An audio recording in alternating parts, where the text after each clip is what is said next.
Love is ruthless. A beautiful lady picked lotuses by the autumn bank. Her narrow and thin sleeves fleetingly revealed a pair of golden bracelets.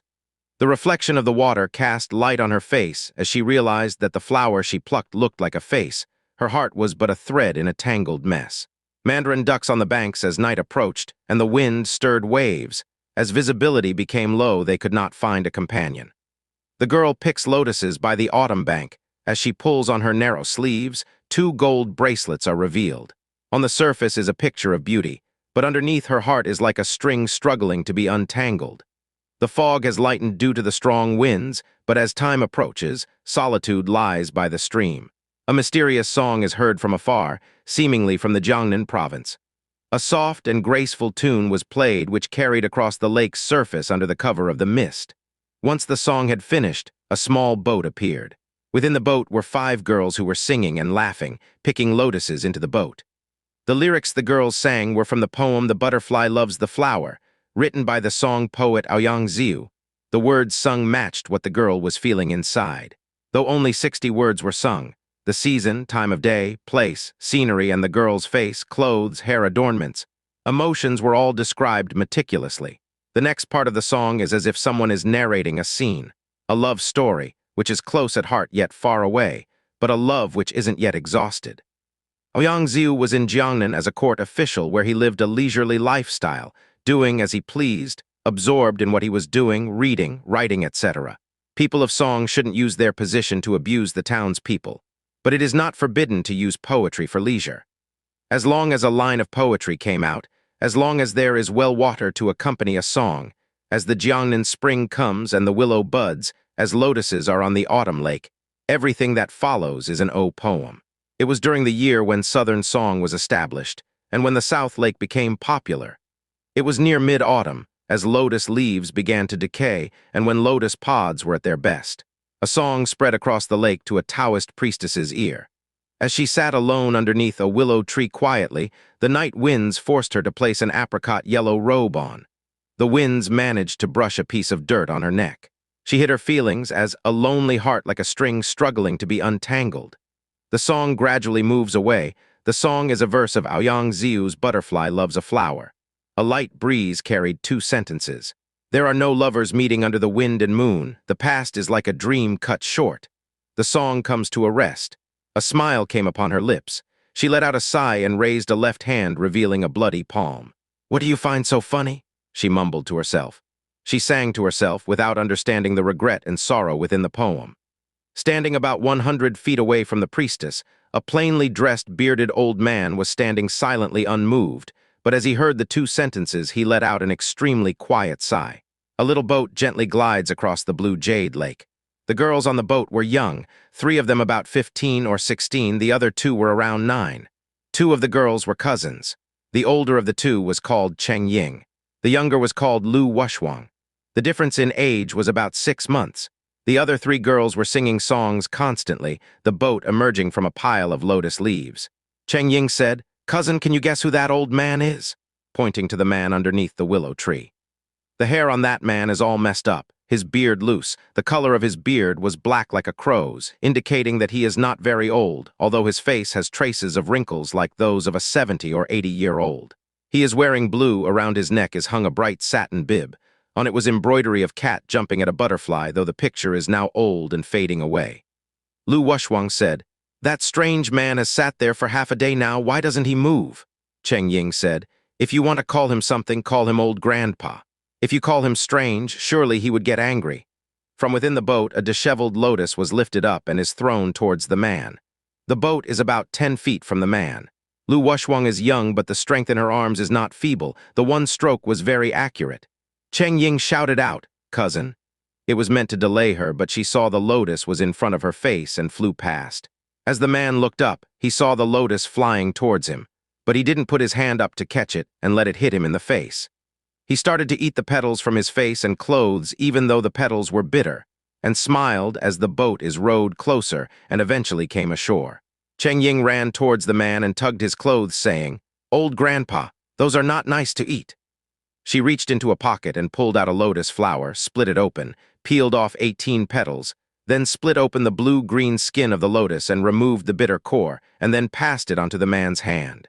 The man put it into his mouth and started to chew, and felt an extremely sweet taste, completely different to what he had eaten before. He cracked a smile at Cheng Ying and nodded his head. Cheng Ying did this again and gave another lotus to the man. The man put it in his mouth and chewed for a while and then looked up at the sky and said, "Follow me." While he said this, he was striding in a westerly direction. Lu Wuxiang grabbed hold of Cheng Ying's hand and said, "Cousin, let's follow him." Pages. Lu Wuxiang put on a naughty face after she saw the strange man had run away extremely quickly and said, "If you don't come, fine," then released her cousin's hand and chased after the man. Cheng Ying had come out to play with her cousin and couldn't leave her alone and so followed.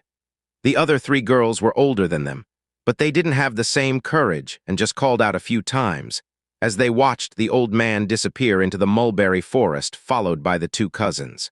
The old man ran very fast, but saw that the two cousins couldn't keep up, so stopped and waited. However, in the end, he would not wait any longer and turned around towards them, grabbed the girls, put one underneath each of his armpits, and flew towards his destination. The two girls could only hear the sound of the wind in their ear. The stones and grass on the ground flew past their eyes. Lu Wuxiang became frightened and shouted, "Let me go! Let me go!" The strange man ignored her and instead moved even quicker. Lu Wuxiang looked up and bit fiercely on the man's hand.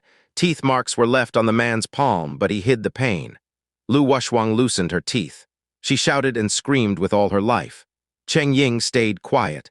The old man hurried for a while and then put the two girls down onto the ground. They had arrived at a cemetery. Cheng Ying's face was pale white, while Lu Wuxiang's face was swollen and red.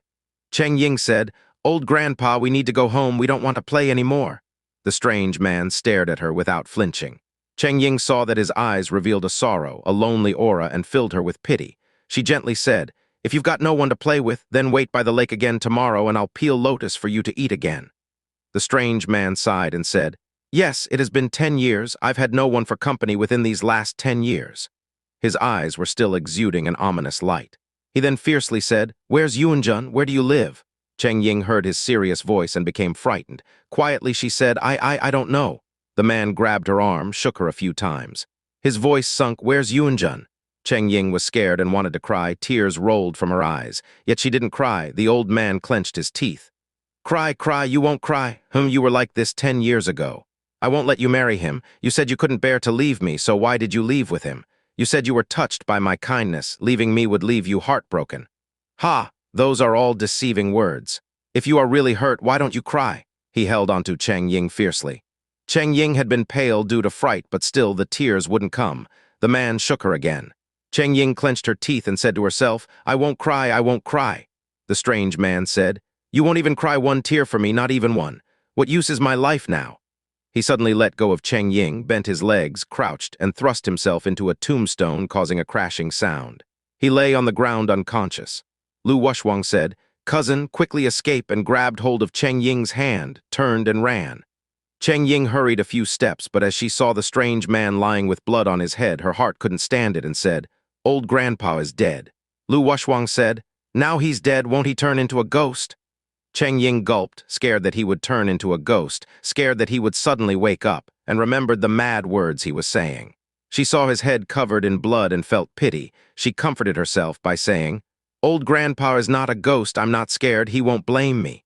She slowly walked towards the old man. "Grandpa, are you hurt?" The man let out a groan. Cheng Ying got a bit braver and tended to his wounds with a handkerchief.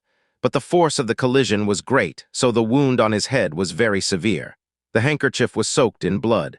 She used her left hand to press hard on the wound, and after a while the bleeding stopped. The man began to open his eyes and saw Cheng Ying by his side. "Why did you save me? Why don't you let me die?" As Cheng Ying saw he had awakened, her spirits raised and said softly, "Does your head hurt?" The strange man shook his head. "My head doesn't hurt, my heart hurts." Cheng Ying thought this was strange thinking. There is a large wound on his head, yet while his head doesn't hurt, his heart does. She thought no more of this as she untied her waistband and gave it to the man to tie his wound. The man took a breath and sat up. "You agreed not to see me ever again. We are going to part now. You won't shed a single tear for me." Cheng Ying heard his words were full of sorrow, saw his head full of blood, eyes earnest, and couldn't help but be filled with sorrow, and 2 drops of tears emerged. As the man saw the tears, his face changed to a more joyful expression, but at the same time a mournful sound came out. Cheng Ying saw his sobs, her own tears like drops of pearls, rolled down her cheeks, then reached out and hugged his neck. Lu Wuxiang saw how these two strangers are sobbing together and wanted to laugh. She couldn't hold it in any longer and burst out in a laugh. The strange man heard this and said to the sky, "The words that came out of your mouth said you won't leave me, but as you grow older you will forget the things you've said. Just remember the little white face. You laugh with real joy." He looked down at Cheng Ying. "Yes, yes, you are Yuan, my little Yuan. I won't let you leave, I won't let you leave with the little white face," as he held tightly onto Cheng Ying. Lu Wuxiang saw he had become deeply disturbed and didn't dare to laugh again. "Yuan, I've finally found you. Let's go home. From now on you will follow father." Cheng Ying said, "Old grandpa, my father died a long time ago." The strange man said, I know. I'm your stepfather, you don't recognize me." Ying shook her head. "I don't have a stepfather." The strange man gave a howl and pushed Ying away. "Yuan, you don't even recognize stepfather?" Ying said, "Old grandpa, my name is Cheng Ying, not your Yuan." "You're not Yuan. You are not Yuan?" He was expressionless for half an hour. Around 20 years ago, Yuan was your age. Now Yuan has grown up and doesn't need father anymore. The only thing in your heart is Lu Zhanyuan, that swine." Wuxiang sighed knowingly. "Lu Zhanyuan?" the man asked. "You know him, don't you?" She shook her head, smiling. "I just recognized that man is my uncle." The man's complexion changed to a vengeful color. He grabbed hold of Wuxiang and asked, "Where is that swine? Lead me to him." Pages. Though Wuxiang is scared inside, she put on a smile and said, "My uncle lives close by. You really want to find him?" Yes. I've been searching for him for 3 days so I could settle my debt with that swine. Little girl, lead me to him and old grandpa won't trouble you." As he said this, his voice changed tone from angry to gentle and released his grasp. She used her right hand to touch her sore left arm. "You really hurt me. I don't know where he lives anymore." The man's eyebrows rose as if he was about to go mad again, but thought it is not right to force the little girl, and put on a clown-like smile. He put his hand in his sleeve and said, "It was Grandpa's fault. You don't have to follow me. Grandpa has some sweets for you." He reached around his sleeve but couldn't find any sweets. Wuxiang smiled and clapped. "You don't have any sweets, aren't you ashamed to lie? All right, my uncle lives near here." She pointed to 2 faraway giant trees. "It's near there." The man reached out his long arm and carried the girls underneath his armpits again and hurriedly flew towards the 2 trees. He followed the path in front until there is a small obstruction but cleared it in a leap. In a flash, the 3 of them were by the 2 trees. The strange man dropped the 2 girls and saw 2 grand tombs below the trees. On the tombstone was written, "Here lies the grave of Lu Zhanyuan." On another was written, "Here lies the wife of Lu." The grass around the path to the tombs was knee-deep, indicating that the tombs had been here a long time. The man just stared at the tombstone and said, "Lu Zhanyuan is dead. How long ago?" Wuxiang laughed as she replied, 3 years ago. "He deserved to die good. What a pity that he didn't die beneath my hands," he said as he laughed at the sky. The laugh could be heard from far away, but the laugh was a regretful, a lamenting laugh, not one of joy. It was deep within the night, the field of grass covered by fog. Wuxiang tugged at her cousin's sleeve. "Let's go now," the strange man said. "The little white face is dead. Yuan, where can you go now? I'll take you back to Dolly. Hey, little girl, take me to your dead uncle's wife." Wuxiang pointed to the tombstone. "Can't you see? My aunt also died." The man picked himself up and his voice like thunder shouted, "Are those words real or a lie? She really is dead." Wuxiang's face turned pale and in a quivering voice said, "Father said not long after uncle died, my aunt followed. I don't know anymore, I don't know. Don't shout at me, I'm scared." The man beat his chest and shouted, "She's dead. She's dead. No, you can't die before seeing me again. I followed your instructions. 10 years later, we'll meet again. You didn't wait for me?" He shouted wildly and jumped around madly, his cries like a wild tiger. He swept his leg across the right tree, which shook the branches of the tree. Lu Wuxiang and Cheng Ying held each other tightly and retreated a few steps, not daring to be closer. The man suddenly grabbed hold of one of the trees and shook it violently and tried to pull it out. The tree is around 1,000 pounds, so how could he pick it up? "You promised, but now you break it. You said we would meet again. Does the promise not count?" After a shout, the noise became quieter. He crouched down and moved his kai through his 2 arms. His head gradually heated up and steam arose, the muscles in his arm clenched and his back straightened.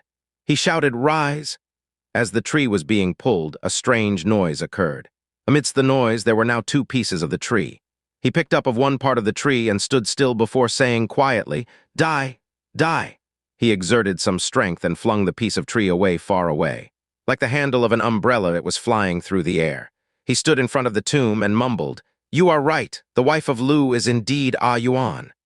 His eye blurred, the two tombs had become the image of two people. One of them a smiling young girl with the pupils in the eyes full of hope. The other is well-dressed, collected young man. The couple was sitting together. The strange man opened his eyes and said, "You seduced my daughter, I'll kill you with my finger." He stretched out his right hand and finger, the she-finger, stood up straight, blocking the path of the young man. A severe pain went through his she-finger and he released the pain. It hit the tombstone. However, the image of the young man remained. The strange man shouted, "Where can you escape to now?" He struck out twice with his left palm, making two sounds, aimed at the same tombstone. He kept on hitting out with each palm getting more severe each time. After 10 palms, blood began to seep through. Cheng Ying could no longer hold back and shouted, "Old grandpa, stop fighting, you are going to hurt yourself." He laughed and shouted back, "I'm not hurt, I'm going to kill the swine Lu Zhanyuan." He then laughed heartily, stopped, and then said, "I must see your face, I must." With ferocious strength in his two hands, he plunged 10 fingers into the ground of Mrs. Lu's tomb. He pulled back with 2 arms, and 2 lumps of the ground came with him. His 2 palms like an iron spade, he dug lump after lump out of the ground. The 2 cousins' faces had become colorless, and they had the chance to escape. While the man was busy digging, they could leave unnoticed. The 2 girls hurried around a few bends, and as they saw the man didn't follow, they relaxed a bit. The 2 girls were unfamiliar with the place, so they looked for locals to help them along the road. They walked deep into the night when they eventually found their way back to the Lu house. Huang shouted, "Something terrible is happening, something bad. A madman is digging up the graves of uncle and aunt." She ran into the hall, only to see her father Lu Liding raise his head and stare at the wall. Ying followed into the hall, and their eyes followed Lu Liding's and saw 3 sets of palm prints, 2 at the top, 2 in the middle, below 5. In total, there were 9. Each one was printed with blood. Lu Liding saw his daughter and asked, "What are you talking about?" "There is a madman digging up the graves of uncle and aunt," said Huang. Her father stood up. "Nonsense." "Uncle, it's true," Cheng Ying replied. Lu Liding knew what her daughter was like, mischievous and naughty, but Cheng Ying never tells lies. "What has happened?" Huang told her father what happened. Her father was troubled, and before she finished, had picked up a blade and hurriedly headed for the graves. When he got there, not only did he see the graves had been disturbed, but the coffins had been opened. When he heard that someone was digging up the graves, he had known what to expect, but when he saw it with his own eyes, his heart skipped a beat. There was no sign of the bodies. The ash in the coffins, paper money, cotton cushions were all in a mess. "It must be a god," and then saw on the lids of the coffins were traces of what looks like an iron tool. He looked in despair at the state of the graves. He didn't ask his daughter who did this, but wondered who could have such debts with his brother and sister-in-law that even after their deaths, their graves and corpses wouldn't be left alone. He held tightly to his knife. He knew his brother had taught the martial arts. He was a careful, generous, dependable man who didn't dabble in Jianghu affairs. He was a learned man. After he circled the area and couldn't find any traces of the suspect, he waited for half an hour before finally returning to his home. He approached the main hall. He sat down on a chair and placed his knife by his side, and stared at the 9 blood prints on the wall. He thought, before brother died, he said he had an enemy, a Taoist priestess named Li Machu, with the nickname Scarlet Serpent Deity, whose kung fu was extremely high. She was cruel and vindictive person. He anticipated that after 10 years of marriage, she would come and seek revenge on the couple. At the time, Lu had said, "My illness is not getting better. I guess the Scarlet Serpent Deity cannot take her revenge. In 3 years it will be the time. You must persuade my wife to go into hiding." I had promised him, but who could have guessed that on the night he had passed away, sister-in-law would cut her throat. Brother had passed away 3 years ago, and the time approaches. The couple had passed away, so why does she still come?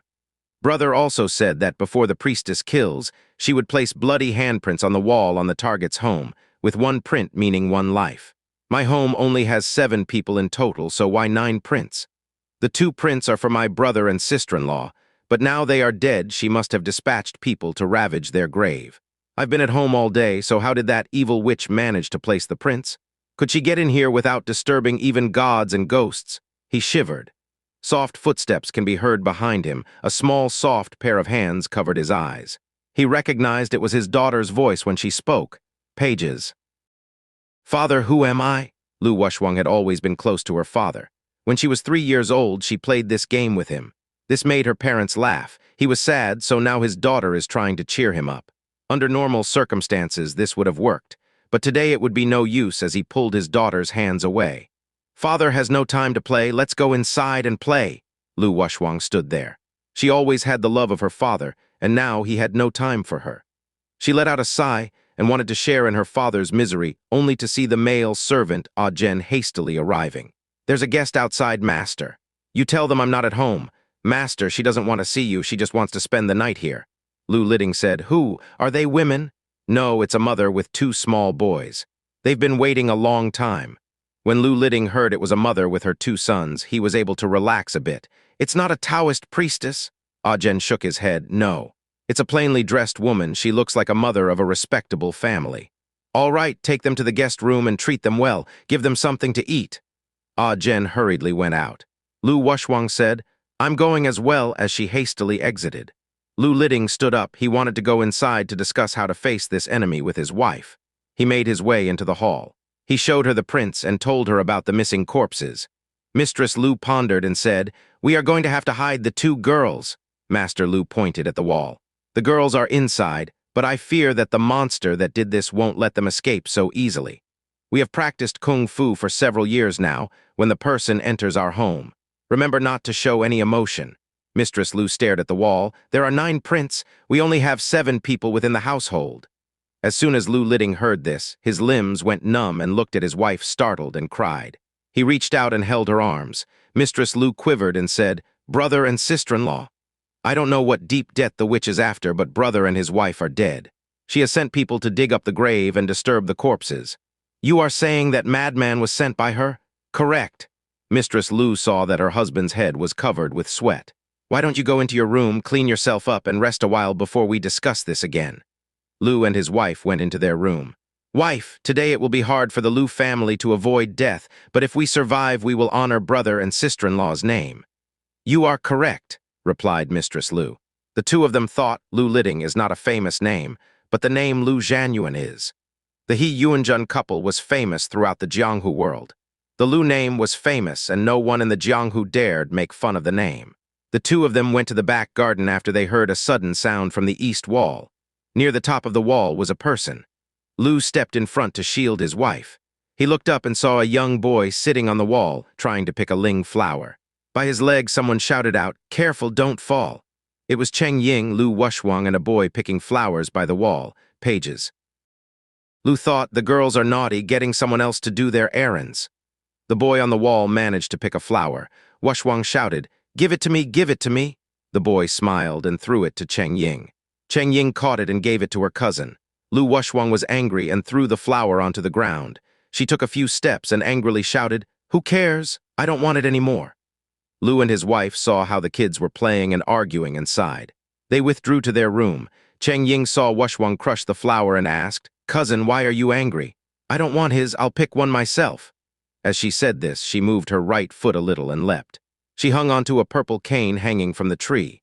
She used her strength and managed to leap up higher a few times and landed on a silver branch of the Cinnamonum cassia tree, one of the group of aromatic trees like camphor and cinnamon. The boy on the wall clapped.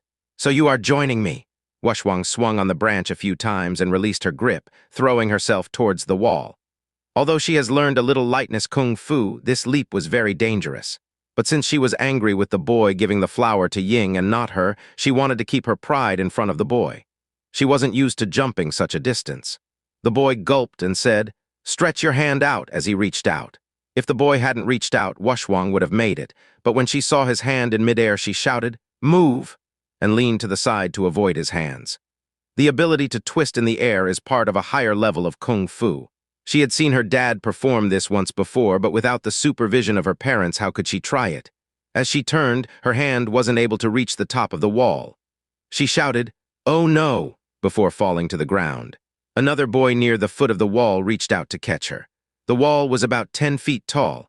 Though Wuxiang was light, the force of her hitting the ground would still be high.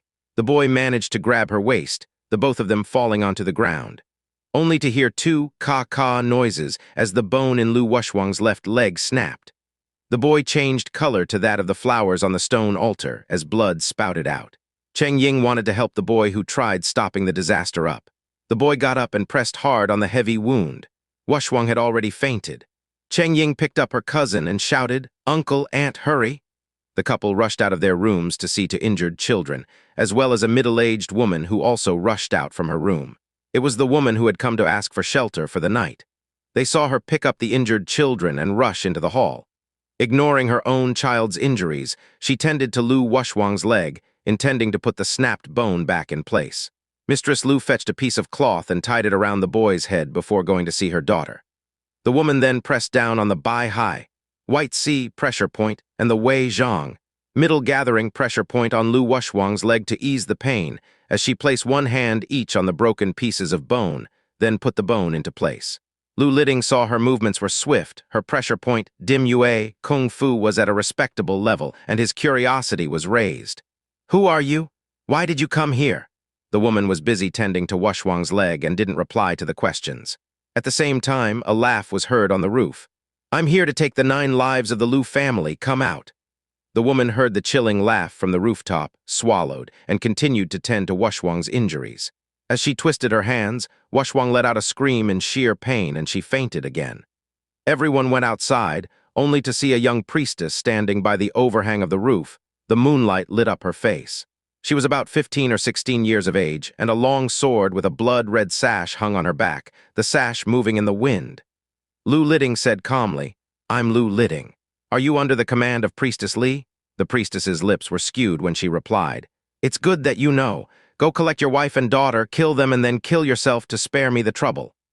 The words were said with coldness, at a speed neither too slow nor fast, and with disregard for the audience. When Lu Liding heard these words, his body quivered. You. He wanted to jump onto the roof and fight the girl, but she was young and was just a girl, how could he fight her? As he hesitated, suddenly something swept past his body.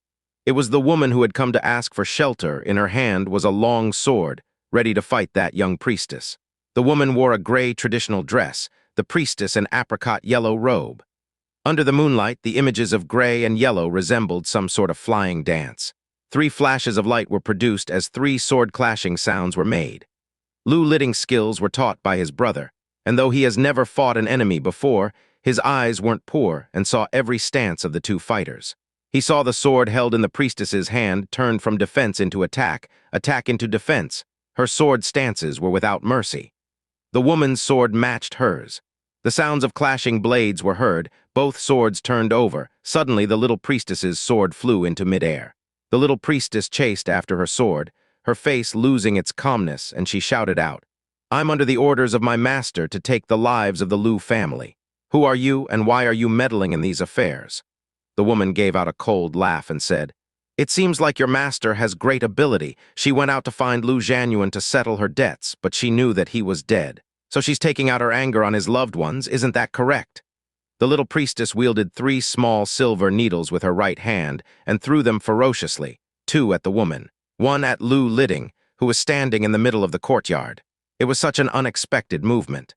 As the woman fended off 2 needles with her sword, Lu Liding managed to catch the other needle with 2 fingers. The little priestess laughed out coldly and jumped down from the building, and quickly flew away hearing the chasing footsteps. The woman jumped down to the courtyard and saw Lu Liding was still holding the silver needles. She shouted, "Drop it!" Lu Liding hesitated before doing so. She cut off a piece of her belt and wrapped it firmly around the wound on his right hand. Lu Liding jumped. "The needles have poison on them," the woman replied. "Nothing can compare to this poison." She gave him a granule of medicine to take. Lu Liding felt his arms swelling and numbing. The woman used her sword tip to cut deeply into the 2 infected fingers of Lu and saw drops of black blood seeping out. Lu Liding jumped and thought to himself, "My finger wasn't cut, I only touched the silver needles and the effects are so severe. If the needles actually cut me, then my life would surely have been gone."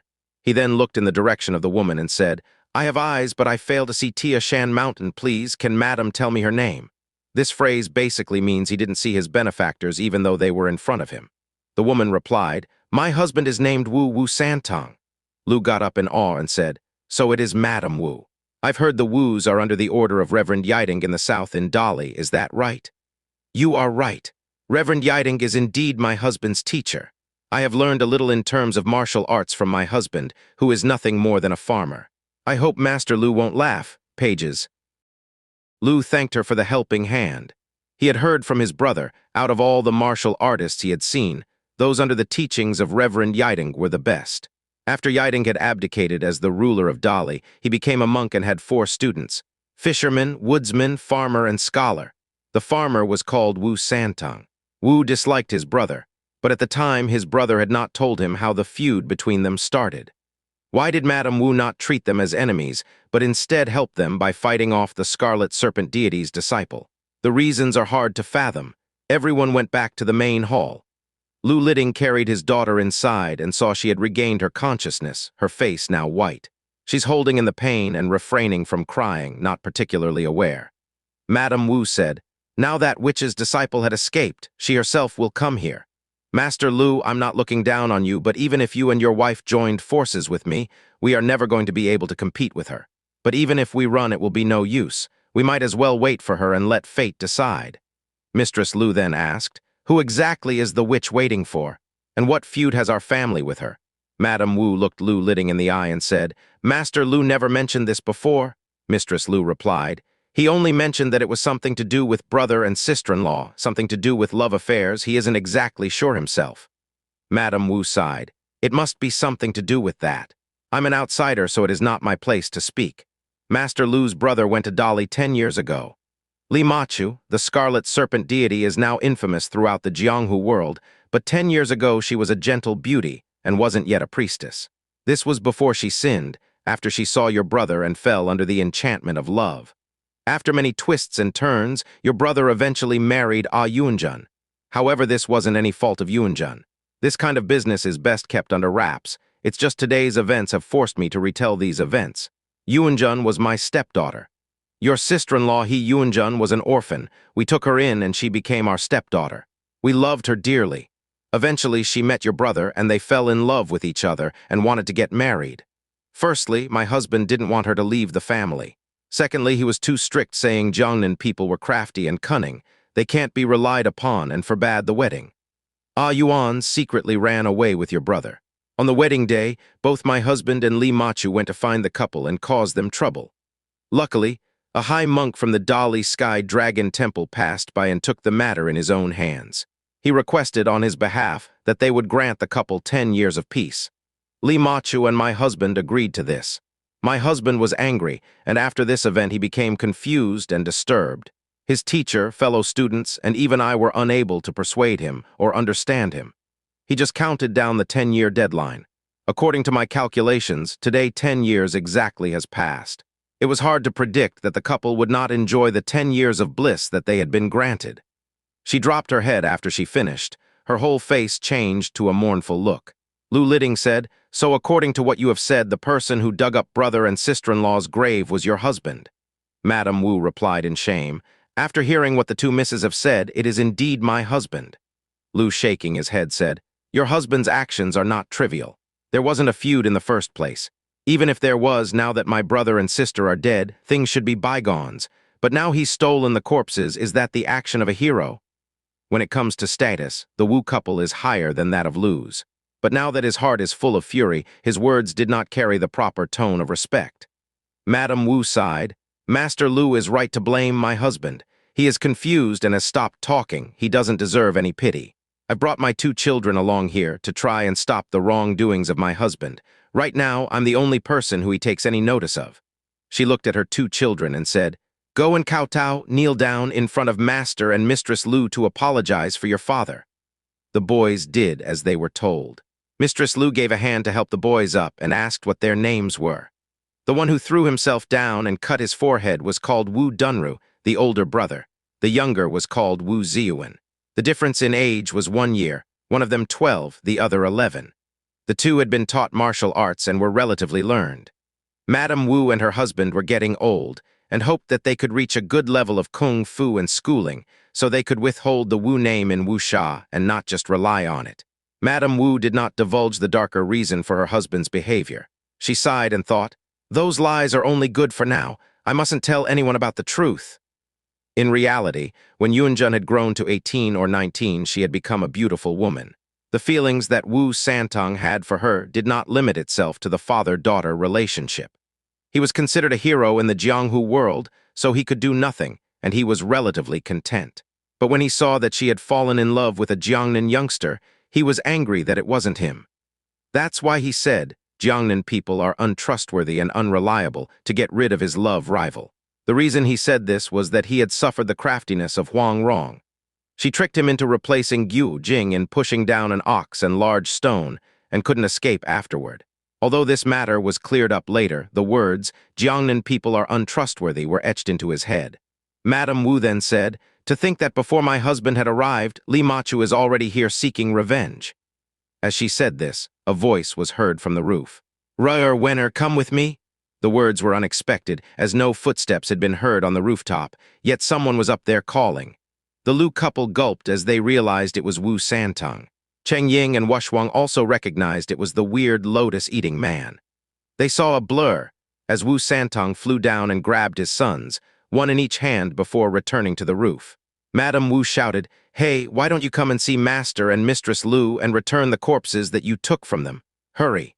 Wu Santong did not reply, as he had already long gone.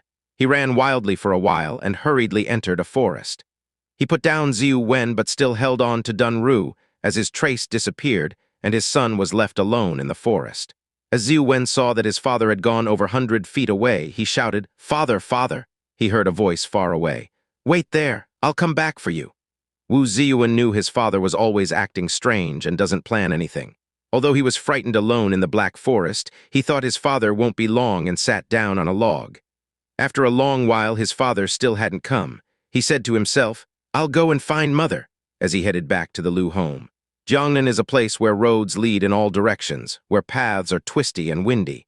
It is hard to travel by day, so what about traveling at night? As he ran, the paths got narrower, and on numerous times he stepped into the middle of muddy fields. Eventually he came across a forest and realized he had gone in circles. He wanted to cry and shouted, "Father, father, mother, mother!" Who would hear him in the middle of the night? He heard a few noises and recognized it was the call of a falcon. He once heard that falcons love to count the brows on people, and if they counted clearly, it would be an ominous sign for the person. Immediately he spat out some saliva to wet his fingers, and then moistened his brow so that it would be difficult for the falcon to count. But the falcon did not stop calling. He hid behind the trunk of a tree, keeping his brows covered with his finger, his heart jumping, not daring to move. After a while he closed his eyes and fell asleep. In the morning, in a sleepy haze, he heard few clear screeches. He opened his eyes and looked above and saw two extremely big white eagles hovering, wings spread out, looking magnificent. He had never seen this type of eagle before. His interest was raised and shouted, "Brother, come look at the big eagle," not realizing he was alone, as he was always by his brother's side. Pages. Suddenly he heard two whistles behind him. The sound was gentle and soft, coming from the mouth of a little girl. The two eagles circled twice before descending. Wu Ziyuan turned around and saw a young girl who was raising her arm to the sky. The eagles came down by her side. The girl gave one look to Wu Ziyuan and then stroked her two eagles, saying, "Good eagle, clever eagle." Wu Ziyuan thought, so the two eagles are her eagles. He looked at the eagles, which were exuding an air of superiority, standing taller than the girl. He walked up to the girl and asked, "Are those eagles yours?" The girl pouted, and her face changed color. "I don't recognize you. I'm not going to play with you." Wu Ziyuan touched the backs of the eagles without any intentions. The girl whistled, and the eagles raised their left wing. There was a high force behind the wings, and Ziu Wen didn't guard against it. He ended up on the ground. He rolled around on the ground, eyes fixed on the eagles, and said admiringly, "Those eagles are great and they really listen to you. I'll get father to catch me one so I can train it." "Huh, you think your father can catch one?" Wu Ziyuan was just curious, but each time she caused embarrassment. He looked at her closely. She was wearing an elegant green dress, a pearl necklace hung around her neck. Her face was white, almost like butter, her eyes moving and face delicate. Wu Ziyuan thought she was extremely beautiful and wanted to approach her, but saw she was cold and stayed back in fear. The girl stroked the eagle's back with her right hand and examined Wu Ziyuan. "What's your name? Why are you alone? My name is Wu Ziyuan. I'm waiting here for my father. What about you? What's your name? I don't play with naughty boys, said the girl as she turned her back and walked away. Ziyu Wen stood there before saying, I'm not a naughty boy, and trying to chase the girl at the same time. He saw that the girl was younger than him by 2-3 years. Her steps aren't very large and he should catch up with her very soon. Though he used his lightness kung fu, the girl's steps were very fast, and in a flash a distance of 10 feet was between them. The girl hurried a few steps and then shouted back, Hey, can you catch me? Of course, replied Ziyu Wen and immediately stepped up his efforts. The girl turned and ran and then hid behind a tree. Wu Ziyuan followed. As soon as he was near, she suddenly stretched out her left foot and tripped him up. He didn't anticipate this and fell forward. He wanted to use the iron tree stump stance, but the girl stuck out her right foot and kicked him fiercely in the behind. Wu Ziyuan fell down, his nose hitting a stone as he fell, causing a nose bleed and blood poured over his clothes. When she saw the blood, she stopped and wanted to run away and leave the boy there. Suddenly, a voice from behind said, Far, you are bullying again, aren't you? Who says? He just tripped by himself. What does it have to do with me? Don't listen to what father says, she replied without turning back. She walked over to the man and held his hand and gently said, Grandpa, don't listen to what father says, okay? He tripped and he's got a nose bleed. Can you stop the bleeding? The old man walked forward and grabbed Wu Ziyuan's arm, then stretched out his right hand and used his finger to press on the Wen Xiang Zhu. Smell fragrant, pressure point by the nose. Wu Ziyuan's nosebleed was beginning to slowly stop, and as he touched his nose a few times, it did. He felt the man's fingers were like iron pliers, long and stiff, holding his arm tightly. He was scared and didn't move. As soon as his hand was released, he used the grabbing hand kung fu taught by his mother. He pushed out a palm in a semi-circle to repel the man. The old man wasn't anticipating this kid would strike out, and was hit by a sweetly timed palm. The man didn't react and gave out an approving sigh while holding to his wrist. Wu Ziyuan tried to distribute his kai in case he can't escape and has to fight. The old man said, Little fella, don't be scared. What's your name? My name is Wu. Your accent is not local. Where are you from? Where are your parents? As the man said this, he released his wrist. When he mentioned parents, Wu Ziyuan remembered that he has been away from his parents for a night and didn't know how they were. He wanted to cry. When the girl saw his expression, she sang, Ashamed dog, eyes are red, ready to cry? Wu angrily replied, I'm not going to cry again. The family was waiting at the Lu home for the enemy when his father came and took him and his brother away. He spent a night alone in the forest. He was getting aggravated, his words were jumbled, but the old man managed to make out 70 or 80% of it. They were from Dali. His father's name is Wu Santong. His most refined kung fu was the solitary yang finger. Your father is a disciple of Reverend Yiding, correct? Yes, you know our emperor. You've seen him. I've never seen him, said Wu Ziyuan. Wu Santong was the head of the imperial wood transport when the emperor was Duan Zhai. The emperor became a monk with the new name Yiding. But Wu Santong couldn't let the past go and still called him emperor. That's why his sons also refer to him as emperor. I haven't yet had the luck to meet the legendary Southern Emperor. This girl's parents were the receivers of great kindness from him. That means we are not really strangers.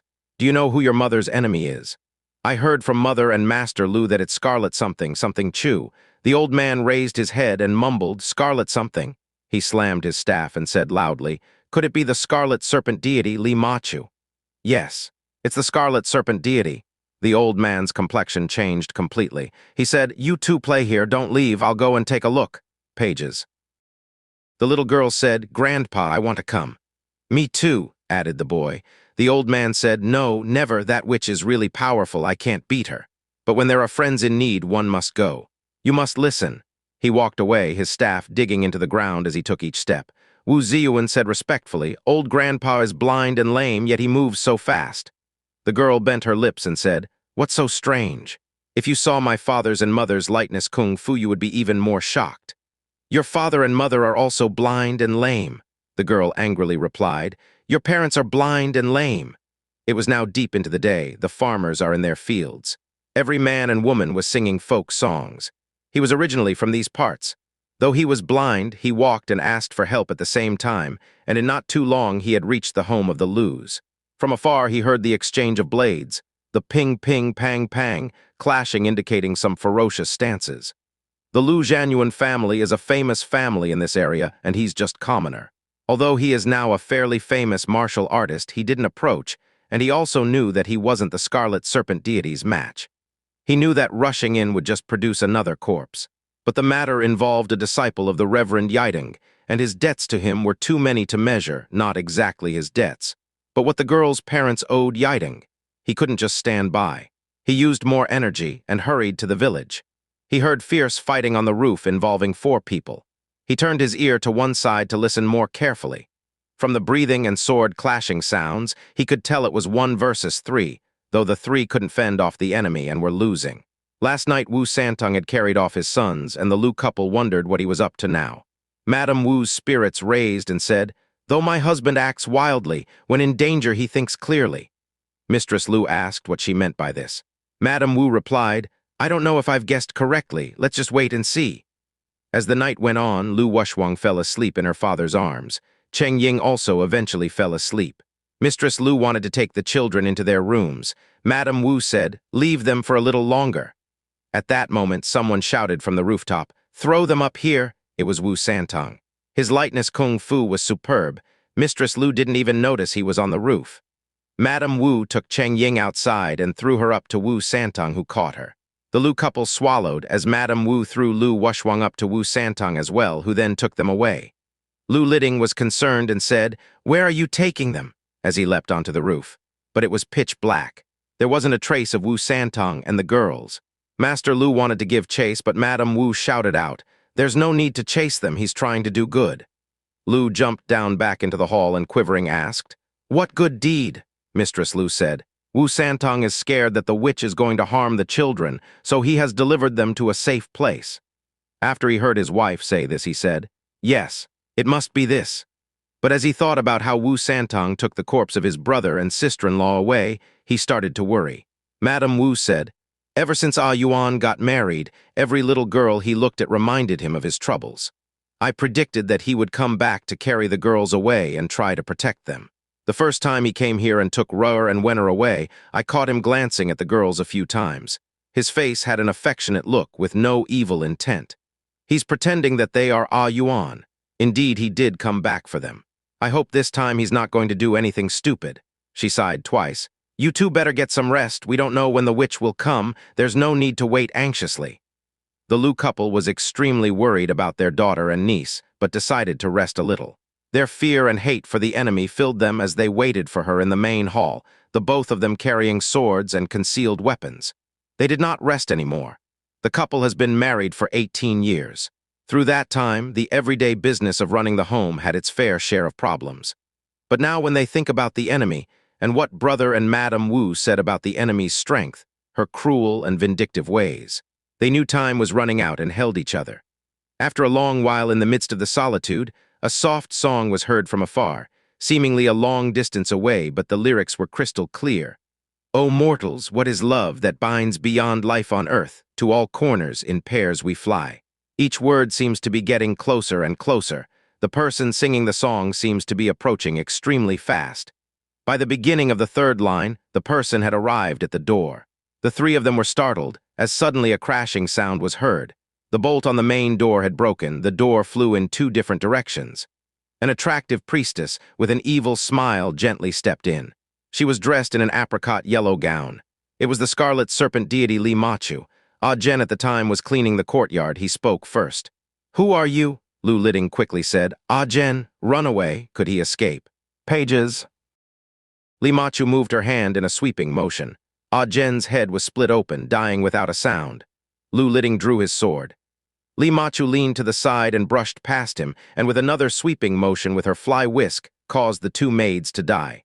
She laughed evilly. "Where are your girls?" The Lu couple had just seen 3 lives taken in the blink of an eye.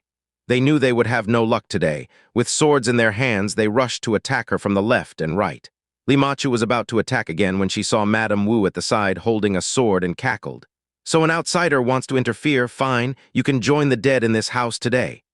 Her voice was soft and graceful, her form exuding a delicate air.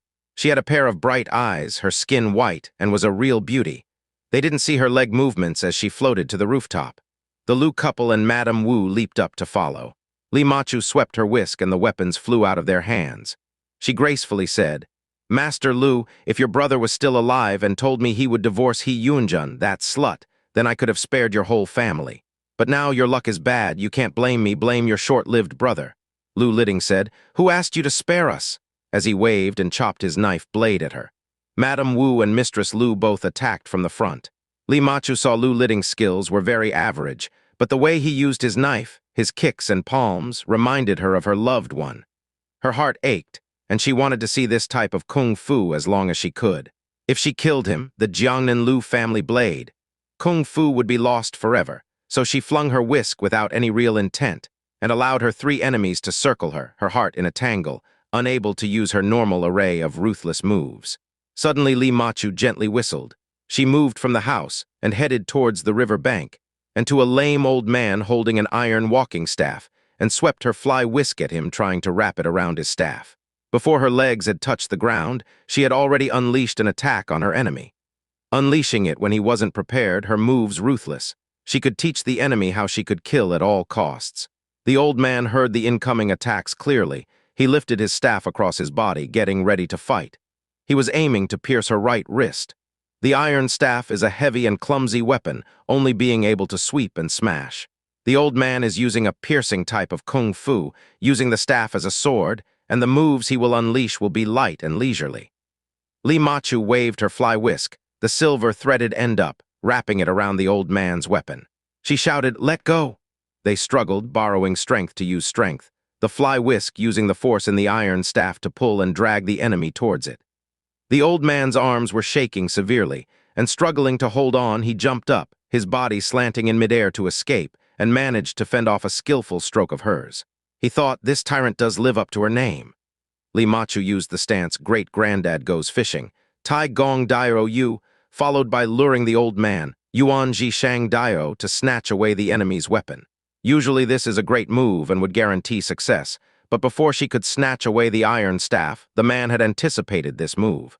She thought, who is this lame old man? Why has he the ability to last this long? On closer inspection, she could see that he was blind and immediately called out, "You are Qi Zhen-yi." The blind lame man was the head of the Jiangnan Seven Freaks, Flying Bat, Qi Zhen-yi. After Gu, Jing, and Huang Rong had participated in the Hua Mountain Martial Arts Tournament, Huang Yaoshi organized their wedding on Peach Blossom Island. Huang Yaoshi had always been eccentric and disliked company, so after a few months of living with his daughter and son-in-law, he left the island in search of a more peaceful place to reside and left a letter. Huang Rong knew her father's temperament, but couldn't think of a solution, so she reluctantly did nothing. At first, her father would send news every few months, but after a year, news of him disappeared. Huang Rong missed her father and her teacher Hang Qigong, so along with Gu, Jing, they went out in search of them, wandering Jianghu for months, but something made them return to the island. Huang Rong had become pregnant during this time. Huang Rong's body and health wasn't like normal people, and she didn't have a moment's peace. Since she was pregnant, traveling was not convenient, her mind was troubled, and she blamed her problems on Gu, Jing.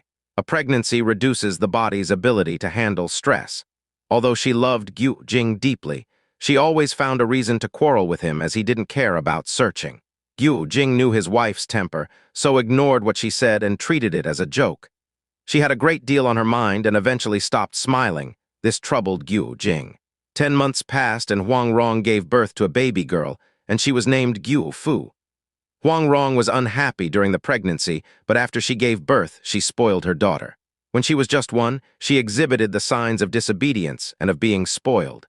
Sometimes Gu Jing would not let things stand and scolded his daughter, but every time Huang Rong would protect her. The result was that the daughter became even more of a spoilt brat. When Gu Fu was 5, Huang Rong began to teach her martial arts. Once, Gu Fu turned her room into her own animal playground when she cut and plucked every single insect, bird, and beasts on the island. Their feathers and fur were gone, not even leaving any on their heads. Firstly, Gu Jing loved his wife dearly. Secondly, he also loved his mischievous daughter very much. Whenever he tried to punish her, she would put on a pitiful face and say she was sorry. He would just sigh and slowly put down his raised hand. As time went on, there was still no news of Huang Yaoshi and Hang Qigong. The couple missed them terribly whenever they thought about them. Jing also tried a few times to invite his great master Qi Zhen Yi to the island to enjoy his old age. But Qi Zhen Yi was a city dweller at heart.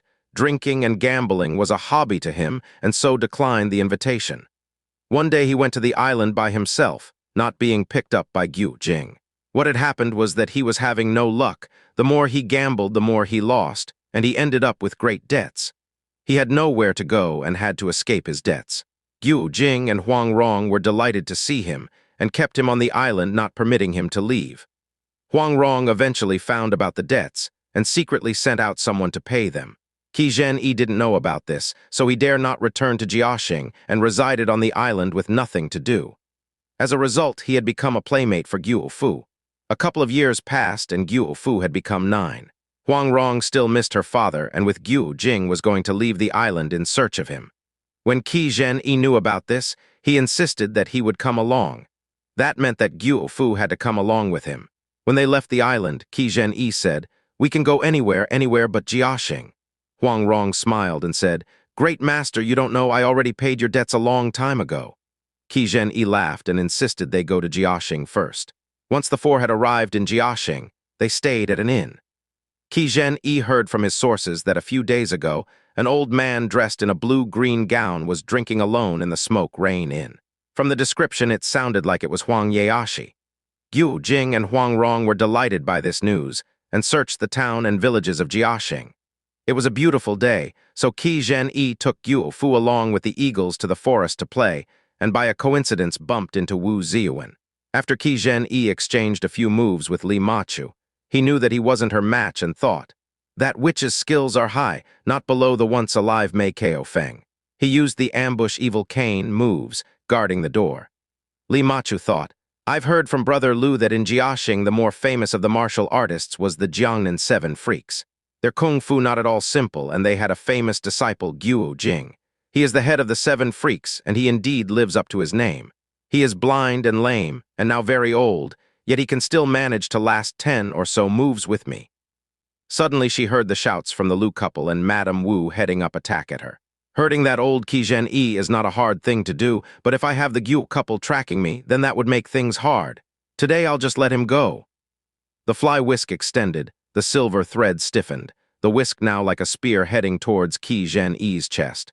The whisk's threads are soft, but behind a skilled force, the whisk is able to harm the major pressure points. Any hits it lands will be lethal.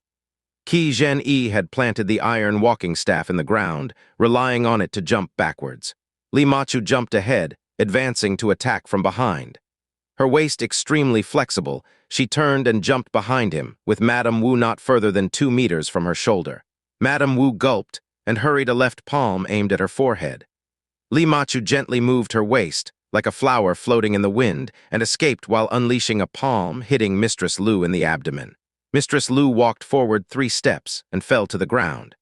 Master Lu saw his wife on the ground and waved his blade with his right hand, using his lone blade to drive Li Machu back. Then he used his 2 hands and rushed at her, wanting to perish together with his wife.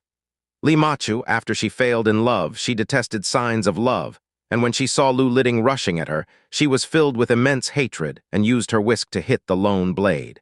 She swept her fly whisk, and after a shua noise, he was hit on the crown of his head. Li Machu had seriously wounded the couple in just a wink, even though they had the help of Qi Zhen Yi and Madame Wu. She laughed and asked, "Where are the 2 girls?" Before Madame Wu could reply, a flash of yellow went into the house. Li Machu searched high and low, but there was no trace of the girls. She got a torch from the kitchen and set the firewood alight in the room. She came out and laughed. "I don't have any past feuds with Peach Blossom Island or Reverend Yiding. You 2 can leave." Qi Zhen Yi and Madame Wu knew how ruthless and malicious she was, and with hatred on their faces, they attacked her. Li Machu dodged the sword and staff and waved her whisk. Madame Wu's weapon was tangled. The 2 pulled their weapons, but the force behind the whisk was greater, and after a sound, the sword had been broken into 2 pieces, the sword tip heading towards Madame Wu and the handle towards Qi Zhen Yi. Madame Wu had lost her weapon, swallowed, and couldn't believe that she could use her fly whisk to break a sword in half, and immediately deflect the 2 pieces of sword towards the 2. The blade was coming at her extremely fast. She quickly lowered her head and felt the blade brush past her, cutting a segment of her hair. Qi Zhen-yi heard the sound of a sword breaking and used his staff to dodge the flying handle. He heard Madame Wu shout. He moved his staff like wind, attacking with every movement. His left hand holding 3 small poisonous projectiles, poised, but thought about Li Machu's deadly, soul-freezing silver needles. If he used his projectiles, she would certainly use hers. Since he's blind, he would not be able to see them, so he refrained from using his. Li Machu still went soft on him, thinking, the blind old man's not resorting to concealed weapons. He must be scared of me returning the favor. She lightly twisted her waist and used her whisk to wrap around the old man's iron staff. Qi Zhen-yi just felt a strong force pulling him, wanting to take his weapon out of his grasp. He circulated his internal energy, channeling it through his iron walking staff, and contested internal energy with his opponent, but didn't know exactly where she was. In a flash, his bones started to shake, his strength draining out of him. Li Machu had used her left hand to push away the staff to one side. A left palm had already gently pushed Qi Zhen-yi in the chest. She laughed, "Old man Qi, the divine scarlet palm has hit you in your chest." Qi Zhen-yi had no ability to defend himself now and thought, "Lowlife, you can finish me. What more do you want now?" Madame Wu saw this and felt deeply responsible. Li Machu leapt up from the iron staff and in midair stretched her hand out towards Madame Wu, gently touching her on the face. She laughed and said, "You chased away my disciple. You sure have guts." After a few graceful laughs, she fled. Madame Wu had felt her soft and gentle palm. The place where she had touched had become relaxed. She saw her heading towards the thick growth of willow trees, and in a flash had disappeared. She thought about the few moves she exchanged with Li Machu. Her moves seemed designed to let her live and weren't at full strength. Suddenly she felt she had no strength and fell to the ground paralyzed.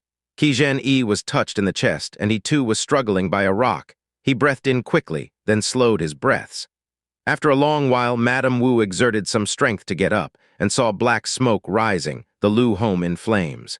At the time, Qi Zhen-yi tried to carry the Lu couple out, but saw they were short of breath and thought to himself, "If I move them now, they are just going to die quicker, but I can't leave them here. What should I do?" In the middle of this problem, a loud voice suddenly called out, "Wife, are you all right?" It was Wu Santong's voice. Child of an old friend.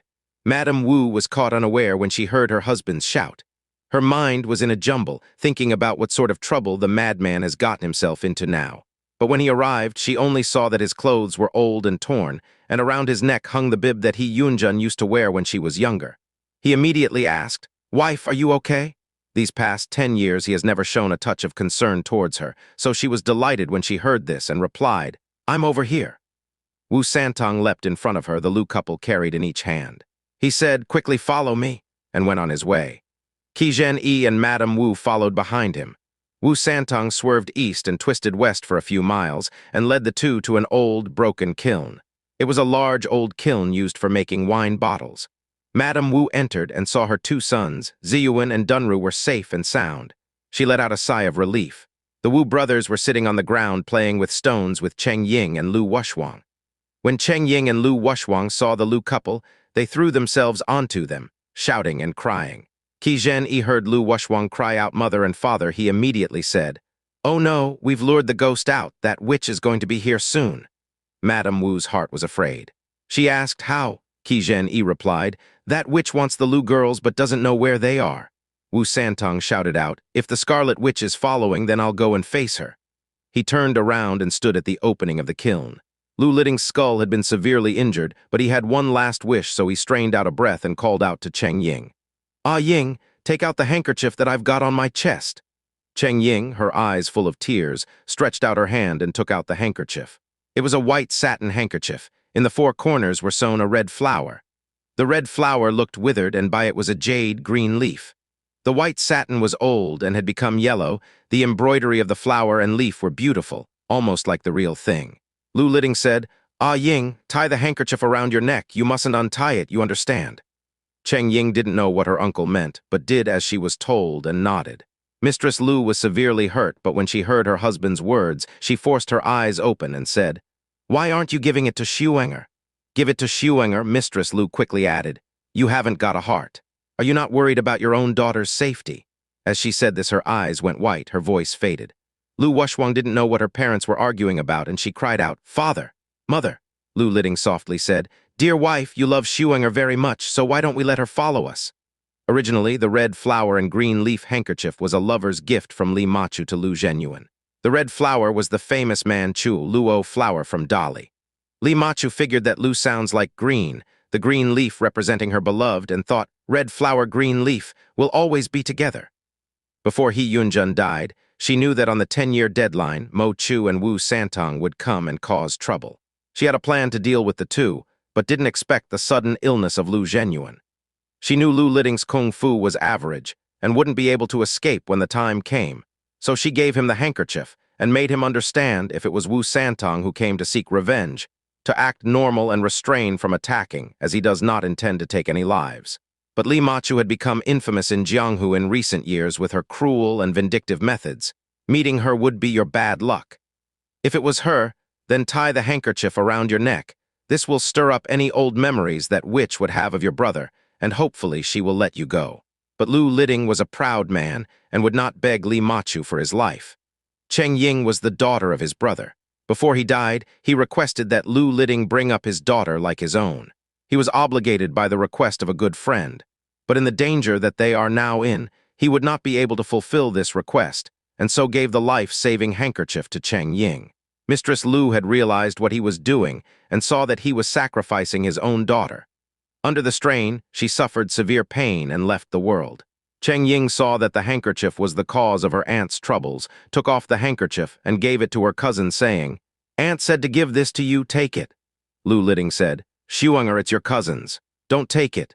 Madame Wu was standing to the side when she heard all this and said, "I'm going to tear the handkerchief in half, half to each. Is that a good idea?" Lu Liding had not the strength to reply anymore and just nodded. Madame Wu tore the handkerchief in half and gave each half to the cousins. Wu Santong was standing by the entrance when he heard all the commotion and went inside to see what all the fuss was about.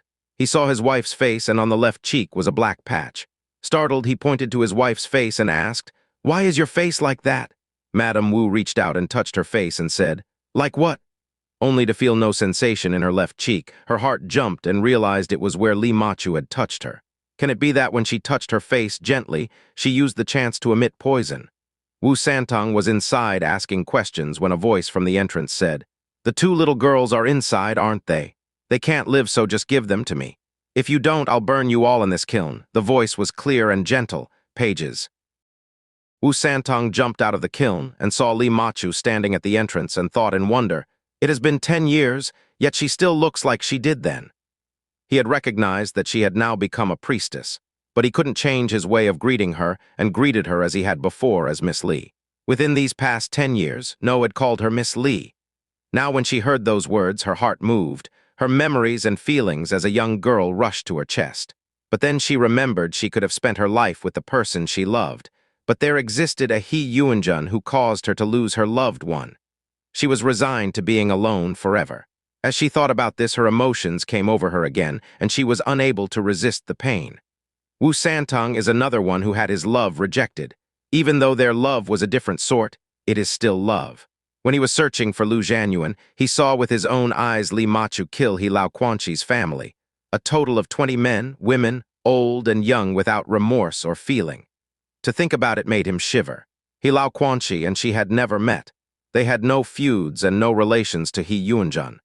But because they shared the same surname, it provoked her hate and fury, and she killed every last member of the He family. Even before he died, he didn't know the reason for his death. At the time, Wu Santong didn't intervene, as he didn't know the background to the matter. Only after he heard that it was for this simple reason, he swore to himself that he would treat her with the utmost hate and disgust. He saw that she had a gentle, kindly smile, but she could change that to a cold and evil smile immediately. He was extremely worried about the safety of the two girls. Li Machu said, "I only printed 9 palms on the Lu's wall. I must kill those 2 girls. Wu Santong, please step aside." Wu Santong replied, "Lu Zhenyuan and his wife are dead now. His brother and wife died under your hands. It's only 2 girls. You can just leave them." Li Machu grinned and shook her head, gently saying, "Wu Santong, please step aside." Wu Santong gripped tighter to his chestnut tree and said, "Miss Li, the reason for your hatred is Yuan." When the 2 words Yuan was said, Li Machu's face changed and she said, I once swore that whoever mentioned that slut's name in front of me will be killed by me or I would perish trying. I once destroyed 63 families in their boats on the river Yuan simply because they shared the name of that slut. Surely you've heard of this. Master Wu, it is your fault, so don't blame me. While she said this, she swung her weapon at Wu Santong's neck. Though she seemed to have swung her fly whisk lightly, the stroke was fierce and quick, causing Wu Santong to fly right and left above her to avoid the strokes. She knew that Wu Santong is a high disciple of Reverend Yideng. Although he is in a state of confusion, his kung fu was still solid. When the need arose, he could still kill. Wu Santong's left hand straightened, the tree trunk came out with great force and swept across. Li Machu saw the power in this and immediately floated away, avoiding getting struck by the trunk. She didn't wait for him to use the trunk again and flew in front attacking, trying to break inside. Wu Santong saw that she was heading into the kiln and raised his right hand and pointed a finger at one of her pressure points and unleashed solitary yang finger at her. Though his solitary yang finger wasn't fast enough to hit a pressure point, the move had many changes and had to be avoided.